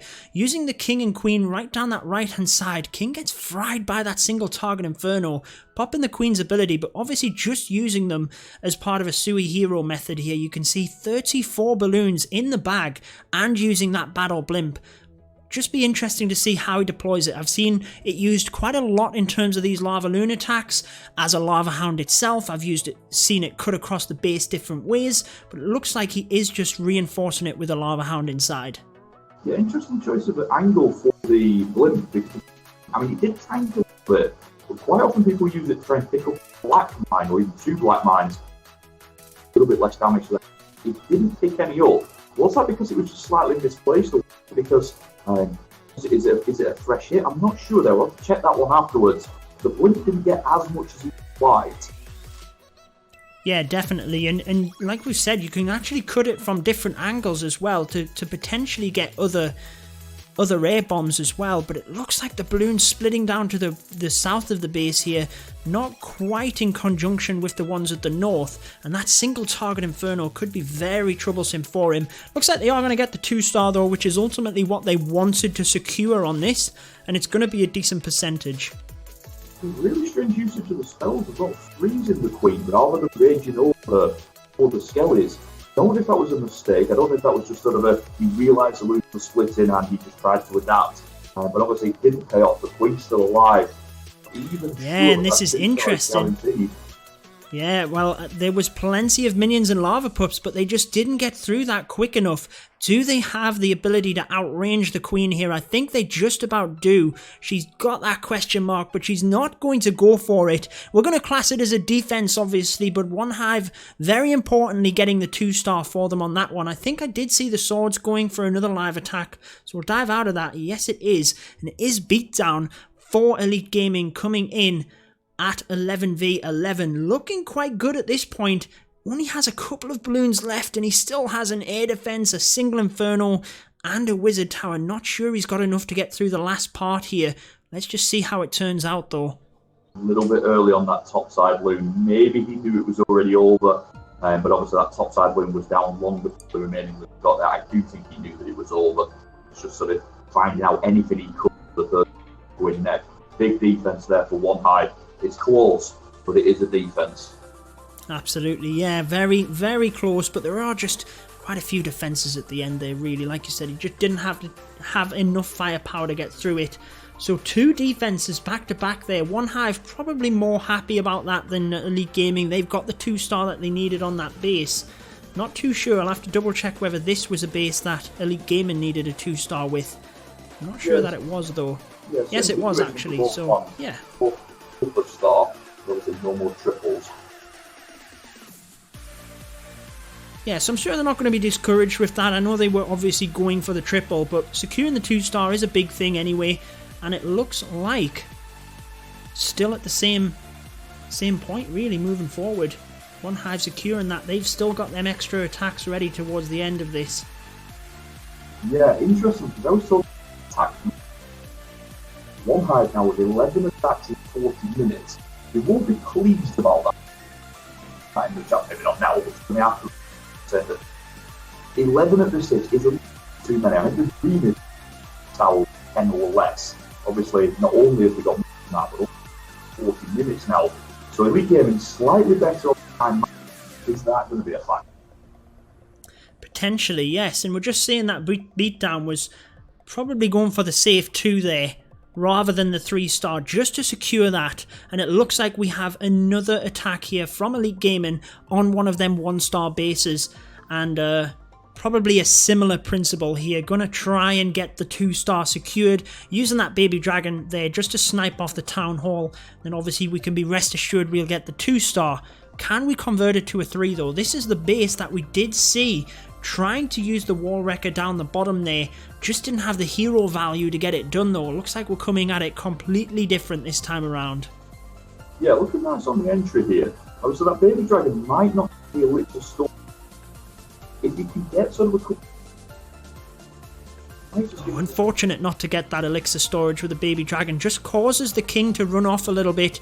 Turns around and comes back, which is fortunate. And let's just see how far he gets here. Not quite going to be able to get through this area as efficiently as we would have liked, just due to running into all of them walls. Let's just see how far the lava loon can get through though. Just about clutched that air sweeper, which is going to be important. I don't think he's going to be too upset with that. Considering the king went outside, okay, he did bounce back in, but basically it didn't go as smoothly as he tried, but he did still get everything that he wanted. He's got to get into those air defenses quickly. He just gets that 6 there, a little bit lucky, but now with his stack of balloons flying round into that rage, he might be able to turn this one around. Absolutely, she's doing a fantastic job here. I do note that there's 2 wizard towers on the back end here and no balloons left to tank. Could that be a difficulty for them? Really difficult choice as to when to use the heal spell, using it nice and early, so we really don't need a lot of health. Even if they get through that final wizard tower, that's all we need. They can have 1% health, we really don't care, as long as they make it through it. Looks like they're going to get to it. Absolutely beautiful there. Just weakens that infernal tower. Doesn't quite get it, but gets so weak that he can now get the infernal very quickly. And I think he's got enough there to one-shot the export, which means he'll have enough health to get to the tower. Fantastic but I think stuff. it's going to happen. Wow, like we said, we don't care about the health of them balloons. It is enough to get through it. Wise choice using the heal spell when we did. Just bringing in that archer to pull out the lava hound that little bit so that we can get this one done. Beautiful stuff. Get some hype in the chat there for Elite Gaming. 11v11. Karina will be very happy with that one. What an attack. Yeah, that was... there was an element of luck there, let's not hide from it. A couple of things nicely, but she kept it together. I bet she was begging that she'd save Bloom for that back-end wizard tower. That was killing her, but the heal was perfect and she got through those 2 wizard towers. It's another triple for Elite Gaming. Yeah, you're absolutely right with that wizard tower. I bet she wasn't expecting that. Whether she was expecting to get so far, maybe she'd planned for the 3, but just going for that safe 2. But either way, we will take it. Not saving that balloon for the back end. Didn't matter though, got the job done. I'm just going to replay it for everyone, just so they can kind of analyze it a little bit. And if we obviously get a live attack come in, then we can jump across to that. But that's definitely going to be hyping up Elite Gaming for these final few attacks. Like we were saying before, needed the 2-star on that, but actually converted and got the 3-star either way. So fantastic stuff, and really does keep that pressure on OneHive. You know, they've got to continue to perform here in order to get the job done if they are going to pull this around. Well, in real terms now, we have 2 stars of Elite Gaming, OneHive has 6 more attacks. That's, honestly, depending on how you think the hit rates are going, again, it's still pretty even. There's really not much in it. Yeah, I think it's pretty even. I think looking at the hit rates, it really is, you know, close. And it looks like OneHive coming in for this base again. They're obviously going to try and just adapt things, or, you know, come at it very similar. And let's just see whether they can get it done this time. They're obviously feeling confident. 99%, 2-star on it last time due to that builder's hut. Maybe he'll save a minion or something to take that down. What I'm watching for here is the king, the entry. Obviously, last time the king didn't go inside at that top and ended up walking down. Now, he did end up passing the king, but it was a bit of a mistake. It was ideal. If Seb could get the king in from the beginning, I am reasonably sure that on its own would make a difference. Surprisingly, he's used the queen ability this early, though. I was going to say that could be the defining factor here, mind, because the Queen, with that ability last time around, got so much more, kept her alive on that area. I think unless he's got some sort of other plan, Queen is obviously going to go down there. Maybe he can hold on to that rage spell, which was used quite early last time for when she's deep into that compartment. Let's just see how the adaptation goes here. Without that Queen ability, could struggle down on the western side there. Entry on the top side, much better. King already inside, Bowler's doing work. There is a giant bomber going. He doesn't know what to do. He's turned back around, gone outside. The king was doing a little bit of a dance there. Wasn't sure what to do. And the exact same is happening on the bottom side. Queen is to another compartment with no ability. She cannot get through that inferno or get the enemy queen. This is falling quite badly. A little bit unlucky by Seb. I see what he was trying to do. You know, nice ideas, but just haven't worked for him. Both the king and the queen changing compartments, completely ruining the attack. There's nothing he can do for that one back around. Yeah, I mean, you've got to give them credit for going at it again. You know, the 99% 2-star, not playing it safe, just going for that 3-star, giving it what they've got. So you've got to give them credit on that. But just like you said, just didn't work out that time around. Let's just see. Still got the Hog Riders. It would be an absolute miracle if they get it through this, but it's not over till it's over. I mean, what's interesting, I was going to ask you this by a live. I mean, when you see those big 98s, 99s... Did you say there was a live, sorry? No. No, sorry. When you see there's a 98 or a 99, you want to go back in. You want to leave it because the percentage is good, maybe top high to base. And these are all the questions that the class will ask them, especially straight. Yeah, it's a difficult question, isn't it? I guess it depends on how confident they felt with the strategy, how other things are looking, how many attacks they've got. I mean, in this case, let's just have a look at the percentage. They've got a 53% on base number 3, but they still do have 2 attacks left. So obviously, they just must have thought quite confident with their plan in terms of let's try and get the 3 on that, then we don't have to worry about it. But yeah, at least they've still got another couple of attacks. They can try and pick up that percentage, whereas Elite Gaming have the extra 3-star up there. It looks like we have another live coming in at Town Hall 11. You're spotting these attacks faster than I am. I'm trying to type in the chat. But this time we've got Elite Gaming going to 11v11 on the appropriately named nice live of OneHive. Going in with the Wrecker again on that top side. Again, great work on the funnel. Gets everything inside. Even if the king splits a little bit, it's not the end of the world here because he's putting back up. He said he dives back inside. Gets everything tight. And even those outside bowlers doing a nice job there, just trimming those buildings, keeping everything central. was going to say that was a very nice tome for me, just caught so many troops inside it. Bowlers have in fact done a fantastic job over on that right hand side, just sniping off some of them extra defences. Just means the balloons can concentrate on what they need to moving forward here. They do have a nice path moving through the base. Queen gets that Eagle Artillery down, very importantly. Going to take that export out just in time as well, so the balloons don't have to go there. Looking good here moving through the base. I love the synergy tanking on this one. By starting that Lalo early, it means that some of the buildings were targeting on his heroes, and he keeps the Warden alive for even longer. Even though the Warden doesn't do too much, adding those extra few hit points to the balloons can be huge for getting through. Yes, and he does still have a lot of base to take out at the end here. Obviously, we did see this earlier on, but they do have a lot more balloons this time around, and that heal spell. Is it going to be enough? We do have them back end loons to try and tank that wizard tower as well. Looking a bit more promising here, getting through these last few defences. This is looking superb. He's onto that Inferno. Nice split with those two back end loons. Didn't just put them in one place, split them a little bit, just in case there was a red mine, or, as it was in this case, just to split the wizard tower fire. And look at that, because he kept that queen alive, and again, that's on purpose. Because he put the Lalo in very early to make sure that, he could keep the Warden alive, get a bit of value from it, keep the Queen alive, get a bit more value from her. And man, that's almost a 2-minute raid. That is superb. Fantastic. What a triple. We do have another live coming in from OneHive. It is a base that they need to get the 2 stars on, and it looks like Town Hall 10 Hog Riders. Looks like the heroes are walking early on here, which might not be a great sign. Perhaps he can, adjust this and make do, but the heroes not doing what they were supposed to do there. Golem and Wallwrecker ended up tanking virtually nothing. His only hope now is that somehow the Queen takes the gold. So, the King comes back down. Wow. Riding your luck a little bit there, Asterix.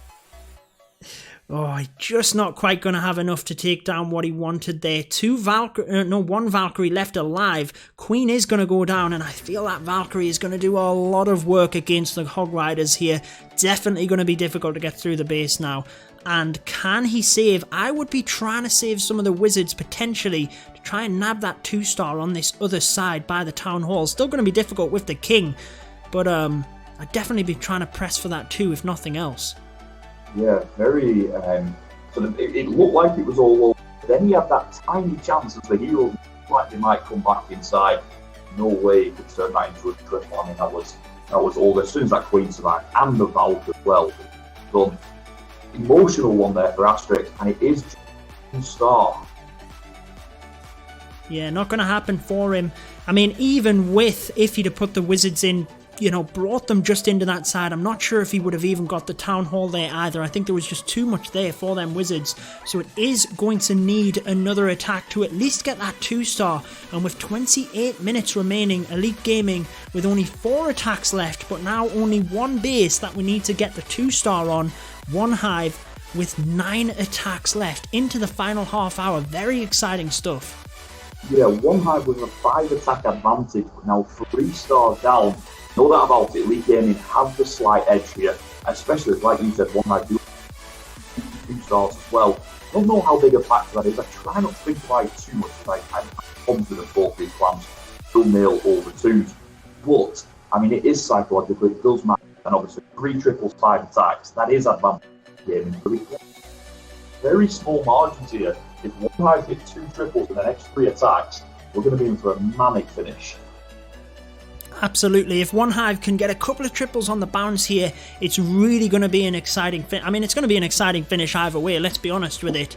But it will really put the pressure on Elite Gaming if OneHive can get a couple of triples in the bag here. Will that 99%, we said it when it happened, but will it come in and be the defining factor? It would be ever so gutting if it is for OneHive. But let's just see, they still have 2 Town Hall 12 attacks. They've got to try and maybe pick up, I mean, percentage isn't going to be that much of a necessity, there's going to be a lot of stars dropped. Are they going to be able to just concentrate their fire on that Town Hall 12, or are they going to try and pick up the percentage? What do you think they're going to try and do with that final couple of Town Hall 12 attacks? Let's have a look at the percentage actually. Elite Gaming slightly ahead on the percentage as well, but obviously OneHive have plenty of other attacks left. Both of the OneHive 12s hit that base. They cannot go for that base. It's not a choice. And they're in now, they're live. Yeah, I didn't realise that actually. I hadn't looked at that when I was saying that. But anyway, they are hitting the base, which has only been 50%ed. Let's just see how this one turns out. It is an Electro Dragon attack, and you can see all of the air defense down at the west side of the base here, which is obviously where they're pushing in from.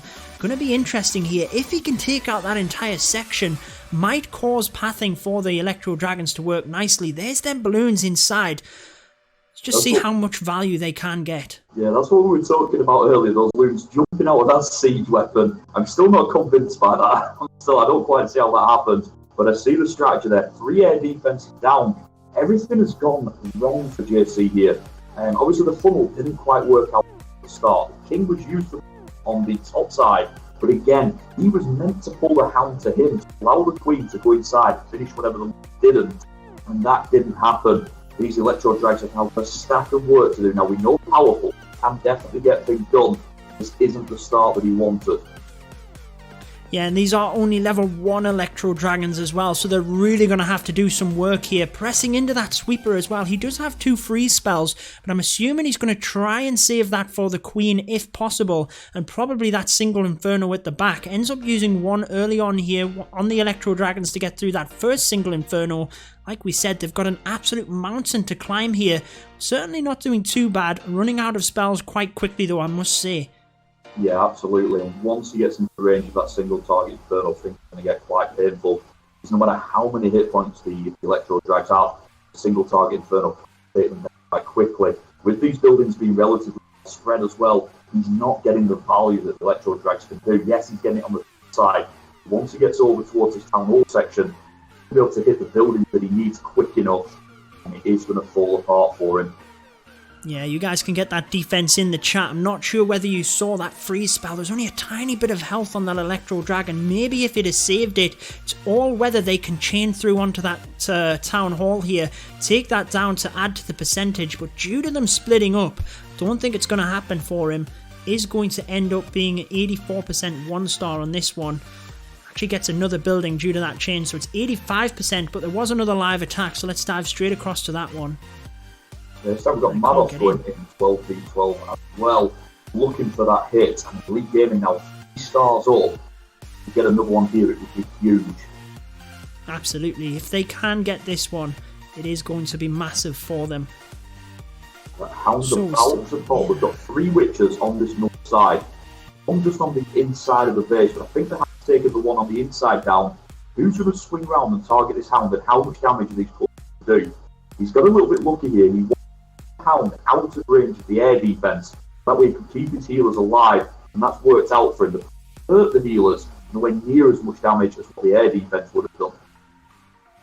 Yeah, I was just going to say, could the Queen snipe off that final pup before it took out the healer? But he's down to 1 healer now, and I think with the King there is just too much there to get through, if I'm honest. Agreed, and I don't even think it's going to be a time fail. I do think that back-end Archer Tower might end up doing too much damage anyway. It's close, but it is a defense for OneHive. They stay in this one. Absolutely. You guys can get them defenses in the chat. Is definitely a great attempt there, and one that Elite Gaming, if we've got, I can't remember how many more 12 attacks we've got. We'll have a look in a second. Might be one they come back to. How many more? We do have DJ as well, so maybe he will go at that one. We'll just have to wait and see how that pans out for them. Obviously, a defense for both sides now very much favours Elite Gaming are ahead, so trading blows at level pace. Elite Gaming will take that all day. Win. OneHive are the ones a little bit special now in these last 23 minutes. Yeah, just quickly updating the scoreboard for you guys, so that is nice and fresh as well for anyone that's joining. I do appreciate that. Right towards the end of the wars, people do tend to jump back in as well. Perhaps they've been in an hour ago or so, and they've decided, you know, I'll pop back when it's closer to the end. So I'm going to try and keep that scoreboard obviously nice and correct for you guys. Interesting stuff there then. OneHive probably not too happy with how that all went down, to be honest. Just an extra attack that they need to try and claw back, to be honest. Yeah, the interesting thing there is, never criticise him, but with JC being a little bit of a, well, would it have been better if he'd have attacked a little bit earlier? Maybe 1 troops. It'd be hard to triple. You've all bases. You've gone for the triple. If it didn't happen, then maybe a bit more developed afterwards.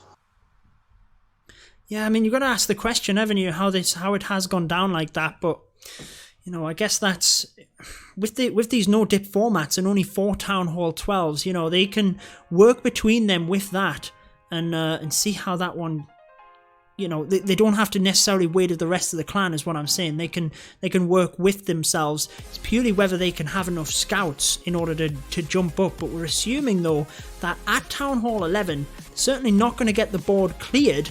So you'd assume they wouldn't be jumping up. So Town Hall 12s can just kind of sit back and with 4 of them just communicate through themselves. I'm quite surprised that they wouldn't have done that. Yeah, absolutely. Especially because, I mean, even if you do create 9 scouts, yes, you can now be 11, but a 9v12 is actually difficult. You can do some really nasty things that prevent the 2 stars. It's very rare that you go 9v successfully. So because of that, like you said, I mean, really, the Town Hall 12 game will start. Yeah, so it looks like we have Lord Byron. We all know, you know, he needs no introduction in terms of attacking. Can he be the one to get it done? We saw a fantastic attack by him just not too long ago. Let's see how he does against this base then. Town Hall 11 coming in. Using a minion to take a red mine. You don't often see that. So if the red mine doesn't touch the baby dragon, but Byron realised that even just a couple of hit points on that baby dragon, different in that final building, again, nice little touch there to get us started. Absolutely, and just about saves the queen as well. Didn't deploy the king up to the top, so they're going to stay clear of that single target inferno and hopefully press a little bit further through the base than last time around. Clearly we are getting a lot more from this kill squad than last time. Wall Wrecker just about goes down. I couldn't quite see. Looks like it's Valkyries that run out of that. Are they going to be able to get through the Eagle Artillery? Looks like they might just get it, you know. They have indeed done it. Wow, that is huge. Now, I don't think he meant the queen to survive, but obviously the queen then got into the tomb and the bridge to get down pretty smoothly. And then with the Valks getting to the clan castle and the eagle, he's going to be very happy with the start. Even quite how he drew it up, he'll take that as a win. Definitely, and these Hog Riders coming around now still has 2 heal spells for this. There's a lot of defences, but he's, like you said, he's got to be happy at this point in the raid. Lots of Hog Riders left up. Uses one of the heals early on. Let's just see how much further they can get. They are going to start to struggle towards the back end here. Going to have to be careful with the 2 wizard towers. Single inferno, we can assume a giant bomb there as well. Queen doing nice work just to snipe off that town hall. Yeah, beautiful stuff by the warden. Once again, keep shouting it out. It is going to be a small thing, but warden was never meant to. When he comes, really gives you a bonus. It's hard to sometimes do this. Looks like there's less of a draft. There's still 10 hogs left. He's got round. This is going to be a triple.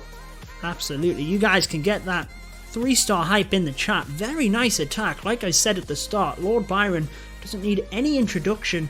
That puts OneHive in the lead in terms of Town Hall 11 triples. 7 to Elite Game and 6. How important will that be moving forward though? What do you guys think? Make sure to update. We asked it before not too long ago about the score, what you guys thought. I said 139 to 138 in favour of Elite Gaming. Ooh, I'm not too sure whether that score is going to come off, but make sure to update what you guys think in the chat. Who do you think has this based on how many they have left? Definitely need to update the scoreboard in terms of attacks left for OneHive there. They've got to be happy with that one, Adam. Yeah, for Elite Gaming, for your score, you have to go perfect. Now, you need 3 triples and then 3 attacks. Sounds a lot, but certainly not impossible. The bases have been hit, it's only 2 stars. Good hitters left. I mean, it's terrible for Elite Gaming to get those 3 stars. So obviously that triple from OneHive now means that 4 extra attacks for OneHive, they are 2 triples behind. That's almost level again. I really put much in this. It's great, isn't it? That's what we love though out of the game. You know, we saw as well that, you know, the CWL final, I'm sure pretty much everyone that's watching this watched it. It was close right the way through. You know, we kind of felt that DLZ were getting a bit of the advantage, but it was close right the way through, and that's what is amazing in these wars. I have to say, I've must have mentioned it so many times, but it's because I'm such a fan of the game. I'm such a fan of Clash. The OneHive Genesis and DLZ war, for me, you know, watching your stream, Adam, I was just absolutely glued. It was the best war that I've seen in a long time, just because it was so close. And that is what people like to see, basically. Yeah, I mean, last season, throughout regular season, not just in like the Premier and Apex and Rise, just everything that I watched, there were so many close wars. I felt that the game has brought a lot together, and obviously from streaming, from media, from a spectating point of view, it makes everything so much more exciting. Absolutely, but we have OneHive coming in for a Town Hall 10 attempt. Can they indeed get that done? A little bit behind Elite Gaming in terms of 3 stars at Town Hall 10 would certainly help in their path towards victory if they can get this one. Queen popping that ability to get through the CC, then she does immediately go down. Lots of troops committed to this Lava Loon stage though. Let's just see how it turns out. Battle Blimp coming in from the top.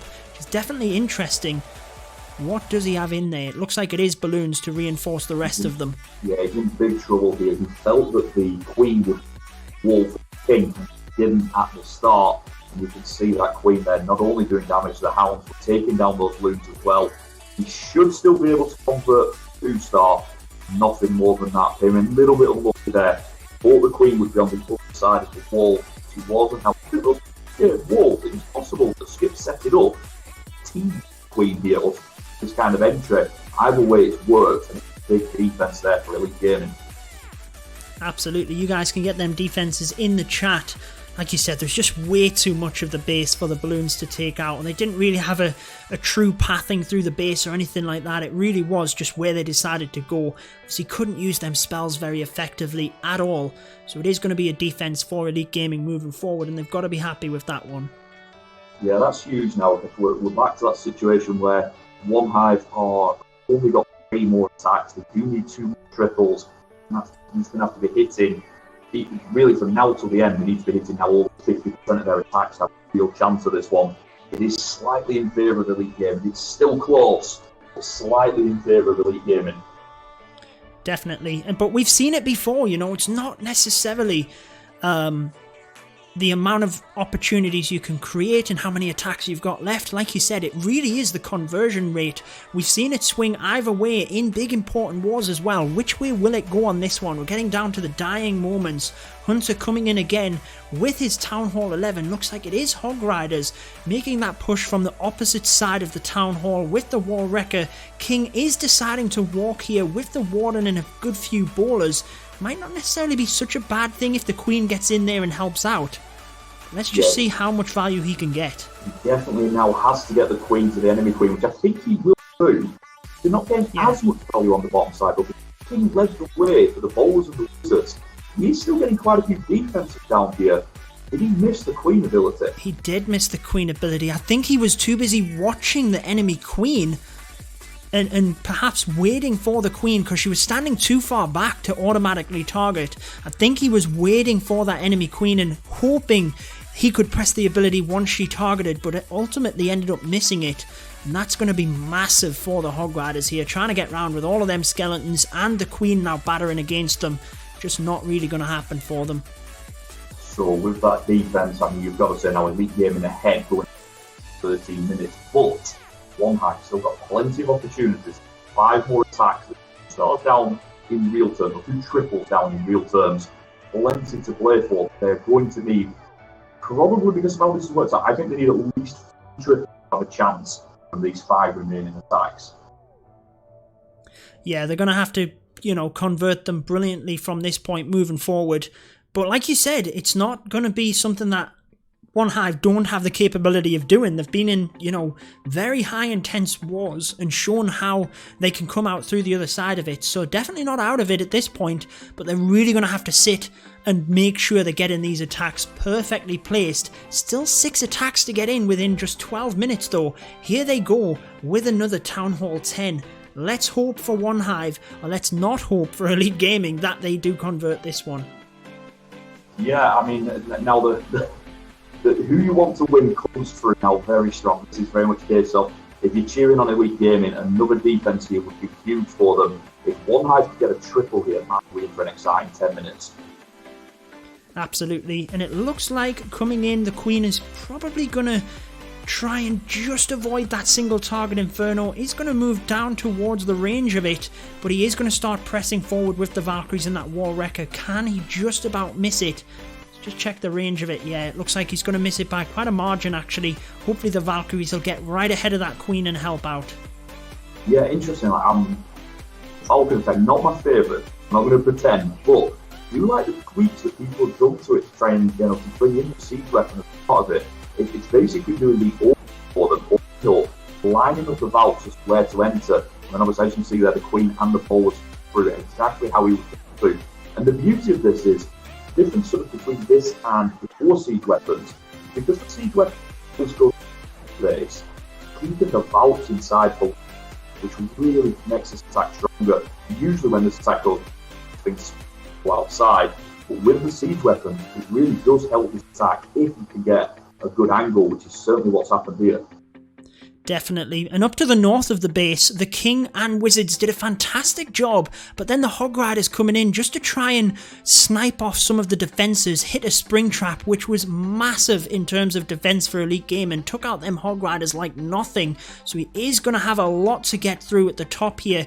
Really is, if them Valkyries can get through, but I think with that single target Inferno, can't be thinking he's got massive amounts of chance here to get through the rest of the base. No, that's a heartbreaker for Philly Special. Queen, more health, but easily the most damage, the most effective trooper they have left, and she runs to the front.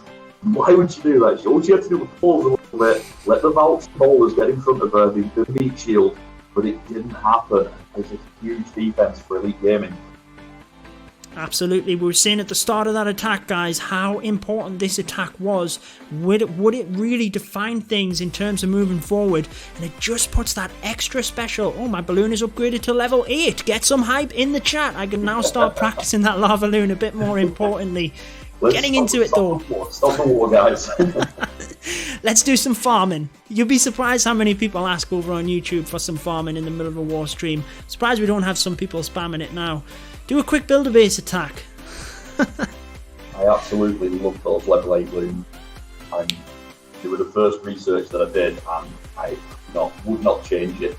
Very happy with them. They look great, do incredible damage. They've even made a bad player like me look a little bit better. Well, I'm really, Lava Loon's never been my specialty, and it's something that I'm actually going to set up live streams. I've mentioned it a few times, but I'm going to set up kind of practice live streams, a bit for myself as well, to try and just get into them attack strategies, try and get some pros across as well, maybe get some people from Elite Gaming to try and interview at the same time, just make it a bit fun and kind of a casual atmosphere for everyone to just jump in a clan, do some friendly challenges, and that's going to be my focus and why I upgraded the balloons. But anyway, we digress. We've got 8 minutes left in this epic first opener for the CCL. Elite Gaming with 136 to OneHive's 133. We've got some people in the chat already saying nice win to Elite Gaming. I don't think it's that done deal at the moment. OneHive certainly backs against the wall at the moment, but they're not down and out of this yet. We do have Adam with us to help commentate through these final few attacks. Looks like Elite Gaming going in for that Town Hall 12v12. Can they honestly get another triple here and really put the nail in the coffin? Yeah, I mean, in real terms now, Elite Gaming, 2 triples for the good. OneHive do have 1 extra attack. With so few attacks, like Elite Gaming are in the lead here. OneHive are going to do something pretty special. A defense here, almost, it has to be a defense. I do think it's here. Put this one out of reach for Elite Gaming. Yeah, so let's just see how it turns out. Wall Wrecker going one way, Heroes were going the other. We've seen it so many times during this stream. The King just off on a little mission of his own. Maybe he could have popped a wizard or 2 in there. I know that wouldn't have necessarily then helped with cleanup, but it might have helped the King at the bottom there, even if just to snipe off a defense or 2. But anyway, the Queen walks up towards the top, trying to get around towards that Giga Tesla. Not convinced that he's going to be happy with the kill squad there. moving towards the Hog Riders. I don't think any part of this raid has got on it. Those spoons pretty much did nothing. And like you said, obviously the king down too early, but being where he needed it, doesn't get that king inside these hogs now. He knows it, that's why he's just spreading them. I don't think he's going to put another attack on his face anyway, but he is just spreading them. He knows the way this is winning. Yeah, exactly. Just try and get as much out of this base as we can. Try and get his best percentage, just in case, like you said, OneHive pull off something special and bring it back to be level pegging. We will hopefully have that higher percentage, but let's just see. As they come around, trying to get them wizards in nice and early to take out them trash buildings. There is still a baby dragon up. How costly will that be? I mean, we know he's not going to get the triple here, but really just trying to press as much percentage. Looks like we are going to comfortably get, 60, probably into the 70%, but it is going to be a defense. You guys can get that in the chat, and it's going to be an exciting finish. I am keeping my eyes very much peeled for another live attack coming in as well, because they are going to come in thick and fast now. Yeah, nice job by Mados there, but that one did not weigh. I breathe a sigh of relief. They know they're losing, they know they're behind, but that defense, now they need to take these defense. They need to get, obviously, attacks, 2 triples behind. I think they're going to need 3. I think they need to aim 3 triples to get them right back in. But I think they're going to need 3 if they chance it. Yeah, which is a big ask, but certainly not out of reach for a clan like OneHive. So 5 minutes remain. 2 attacks for Elite Gaming. OneHive still have 4 attacks. So we're certainly not going to see everything here. What is going to happen in these final few minutes? Definitely an intense one. Like you said, this is just the opening match of the league. OneHive can, pull themselves together even if they don't come back here and ultimately bring themselves right back. They are the current champions. Let's just see how things move into these final few attacks. Sebastian of OneHive coming in with a 12v12 attempt, and it looks like it is going to be the Hog Riders. Seeing this base again, but interestingly, this is the one that they tried with the Electro Dragons. Obviously didn't work at all, so changing up the plan massively here, coming down from the south and east side with the kill squad. Yeah, I get the feeling Hellspell's this base try and get an Electro Dragon attack. And obviously, when if you've watched, you've done guys videos yourself for the Electro Drags, you talk about, several, maybe 3, maybe 4 air defenses. Hellspells has lined him up for that. Seb's like, no, I'm not falling for that. I'm trying to. Yeah, absolutely. I think you're absolutely right. Sometimes the base and the defender can try and play into that. The Wall Wrecker, continuing to charge through the base. Very nice use of that freeze spell just to take out the Wizard Tower, that would have done a lot of damage onto the ballers and the single Inferno for the Wall Wrecker. But the King again has walked around the base, hasn't gone where he wanted him to go, does get the enemy Queen out of there, might just snag the Eagle Artillery as well, and he's still got a lot of Hog Riders to finish this up. I think this is looking really promising for Sebastian. Yeah, it's kind of crazy because that King not going inside is a big negative, but it's not worked out too badly. Out and the bowlers did a superb job in the middle, getting the Queen, getting the 2 bomb towers and the Eagle. That's big threats for the Hogs. Obviously, not much in the way of spells for these Hogs now. Can they get round? Yeah, so he's got that skeleton spell in to try and distract the single Inferno and the Wizard Towers, but obviously they're taking that down relatively quickly. Hog Riders are going down quick. I think the Giga Tesla might actually be the difference here, although they do still have a lot of defenses to get through on this bottom side, to be fair. Don't think he's going to get the job done. I think we dive out and have a look at another live attack because I don't think he's got the 3 on that one, and it might just be, I'm going to jump over to, looks like Elite Gaming going in at Town Hall 11. If they can get this, it is really going to put the pressure on and really going to put it out of reach of OneHive. Did we calculate it at Elite Gaming? If we got one more, that was the win, or It would, can't remember what we said. OneHive will be able to tie. Right. Only be able to tie if you triple this.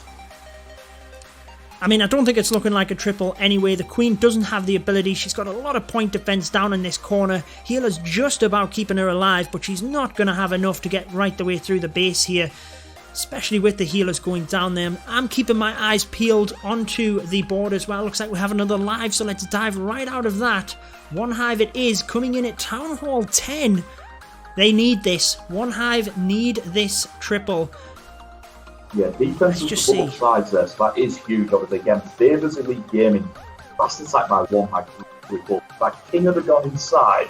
I'm calling that would have made it round.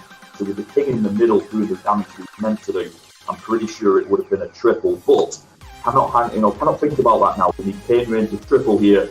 Otherwise, like you said, it would be over. Not quite, but almost. Absolutely, and we can see there's more live attacks coming in. Power Potion used for this one.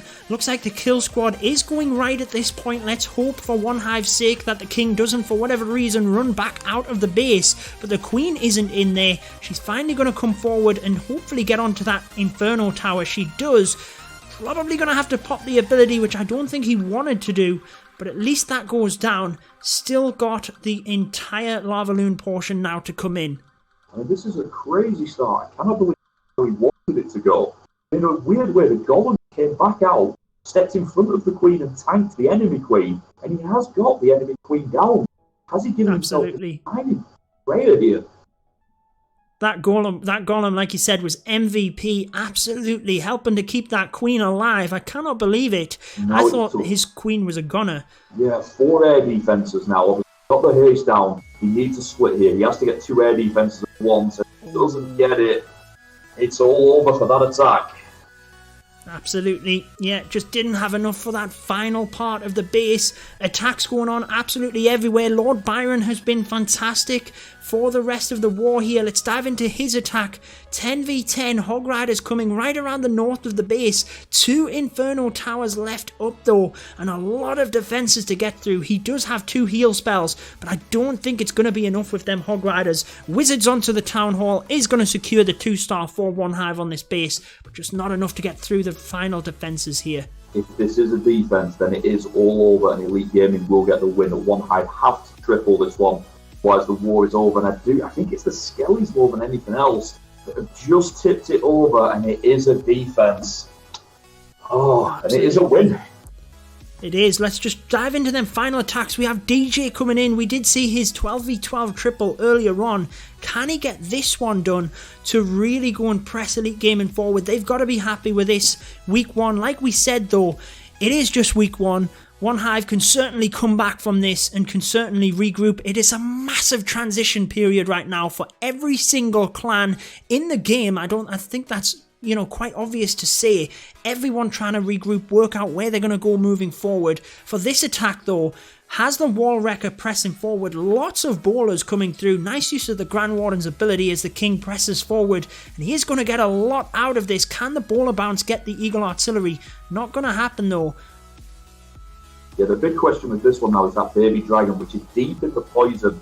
And again, beautiful recognition here. He realised if he could get his troops into that narrow corridor, the bowlers could do some big work, which is exactly what they did. He probably didn't know exactly what they were going to get. I don't know if you noticed a little bit of a pause before he started his air. He just wanted to sort of evaluate exactly what he got. He wasn't 100% sure how it would play out, but it has played out nicely. He got that first Inferno down, and now his big air starts on that 1 to 2 o'clock side to get into those first 2 air defences.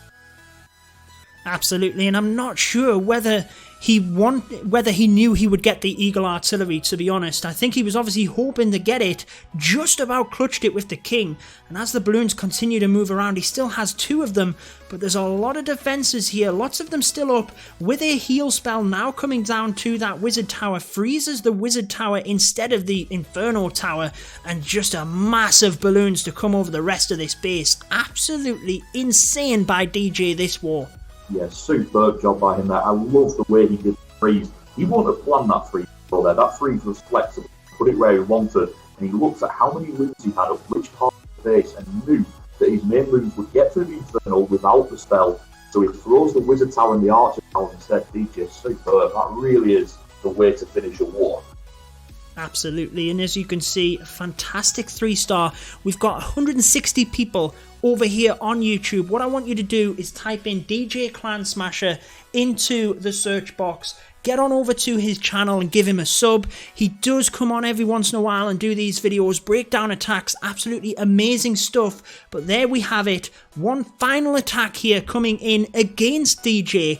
and it is for OneHive. Can they get this triple to finish things off? Doesn't look like they do. So that is the end of the war.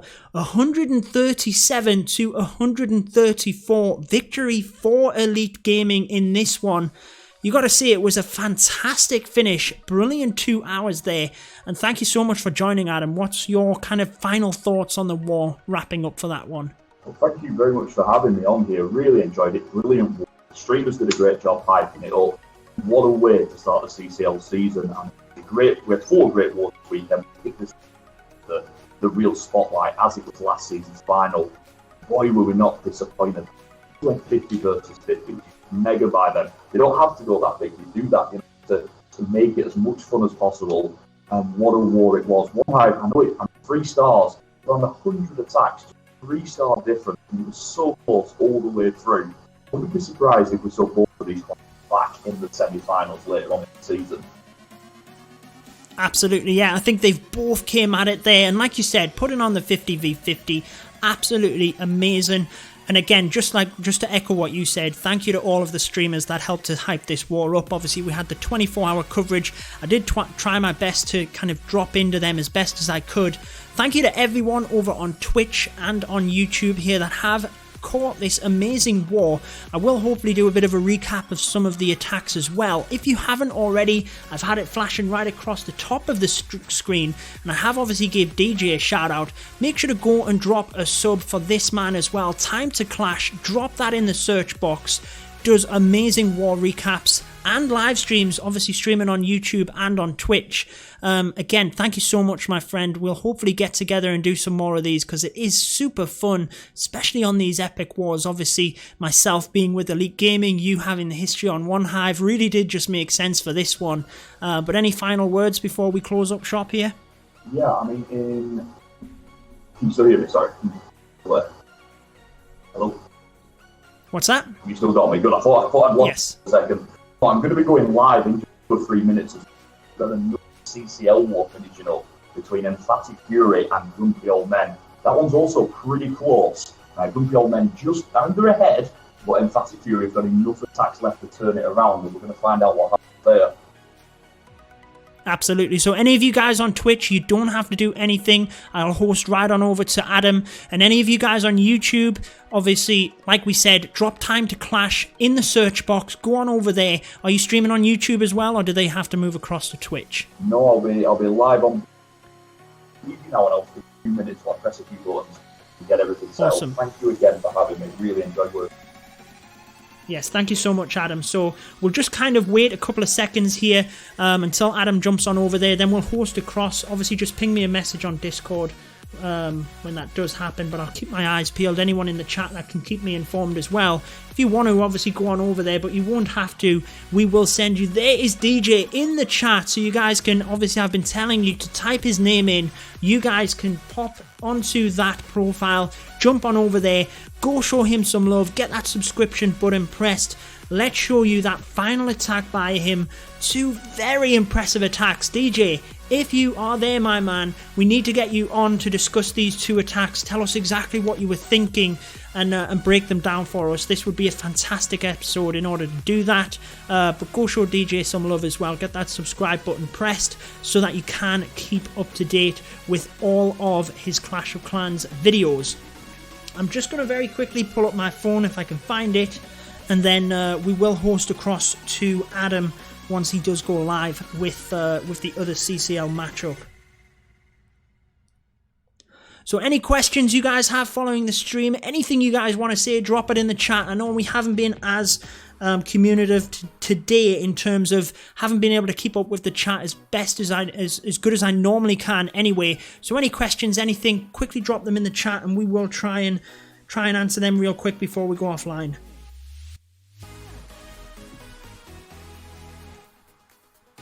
Yes, Elite Gaming got the win, 137 to 134, means that they do start off the CCL League fantastically.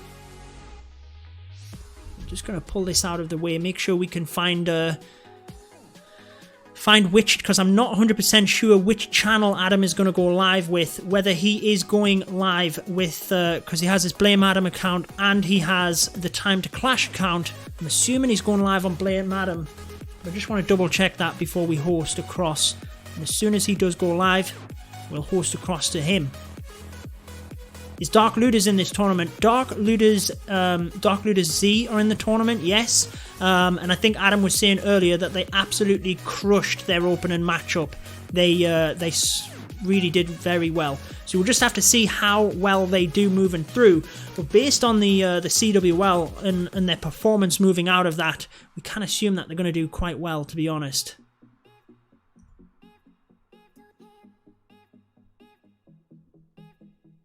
DJ certainly did smash it at the end of that war. I mean, he smashed it. We saw the attacks at the start of the war. He got that triple, not the start of the war, the start of the stream, sorry. And then you did get to see towards the end, smashing that 6-pack. Brilliant, brilliant stuff.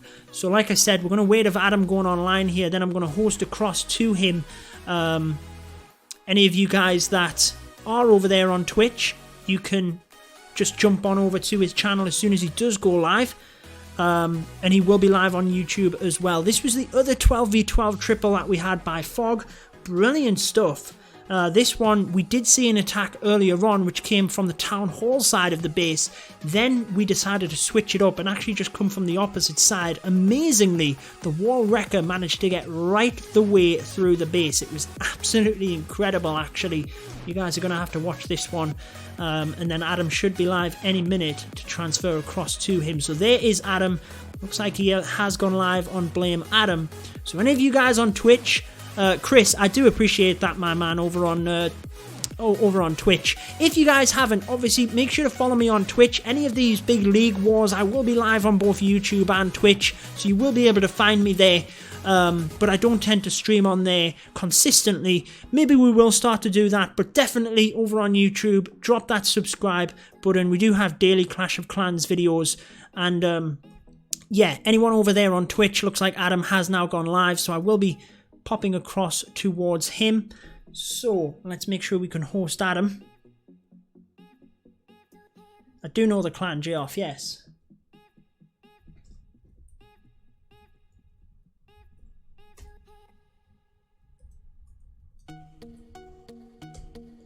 Right, hopefully that should work in terms of hosting Adam.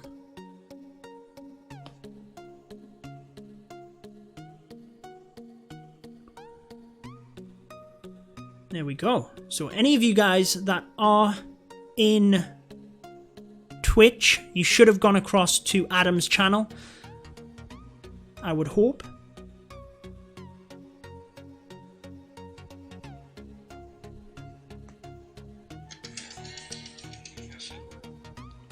There you go. Fantastic stuff.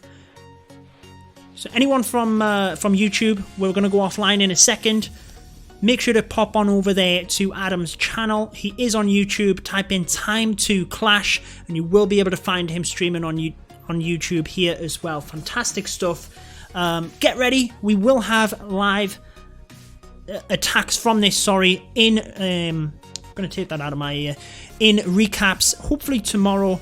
Make sure to subscribe for lots more, but that's going to wrap it up for this one. Thank you all for joining me and Adam. Hopefully we will do some more co-hosts moving into the future, but that's going to wrap it up for this one. Until next time, guys, peace out.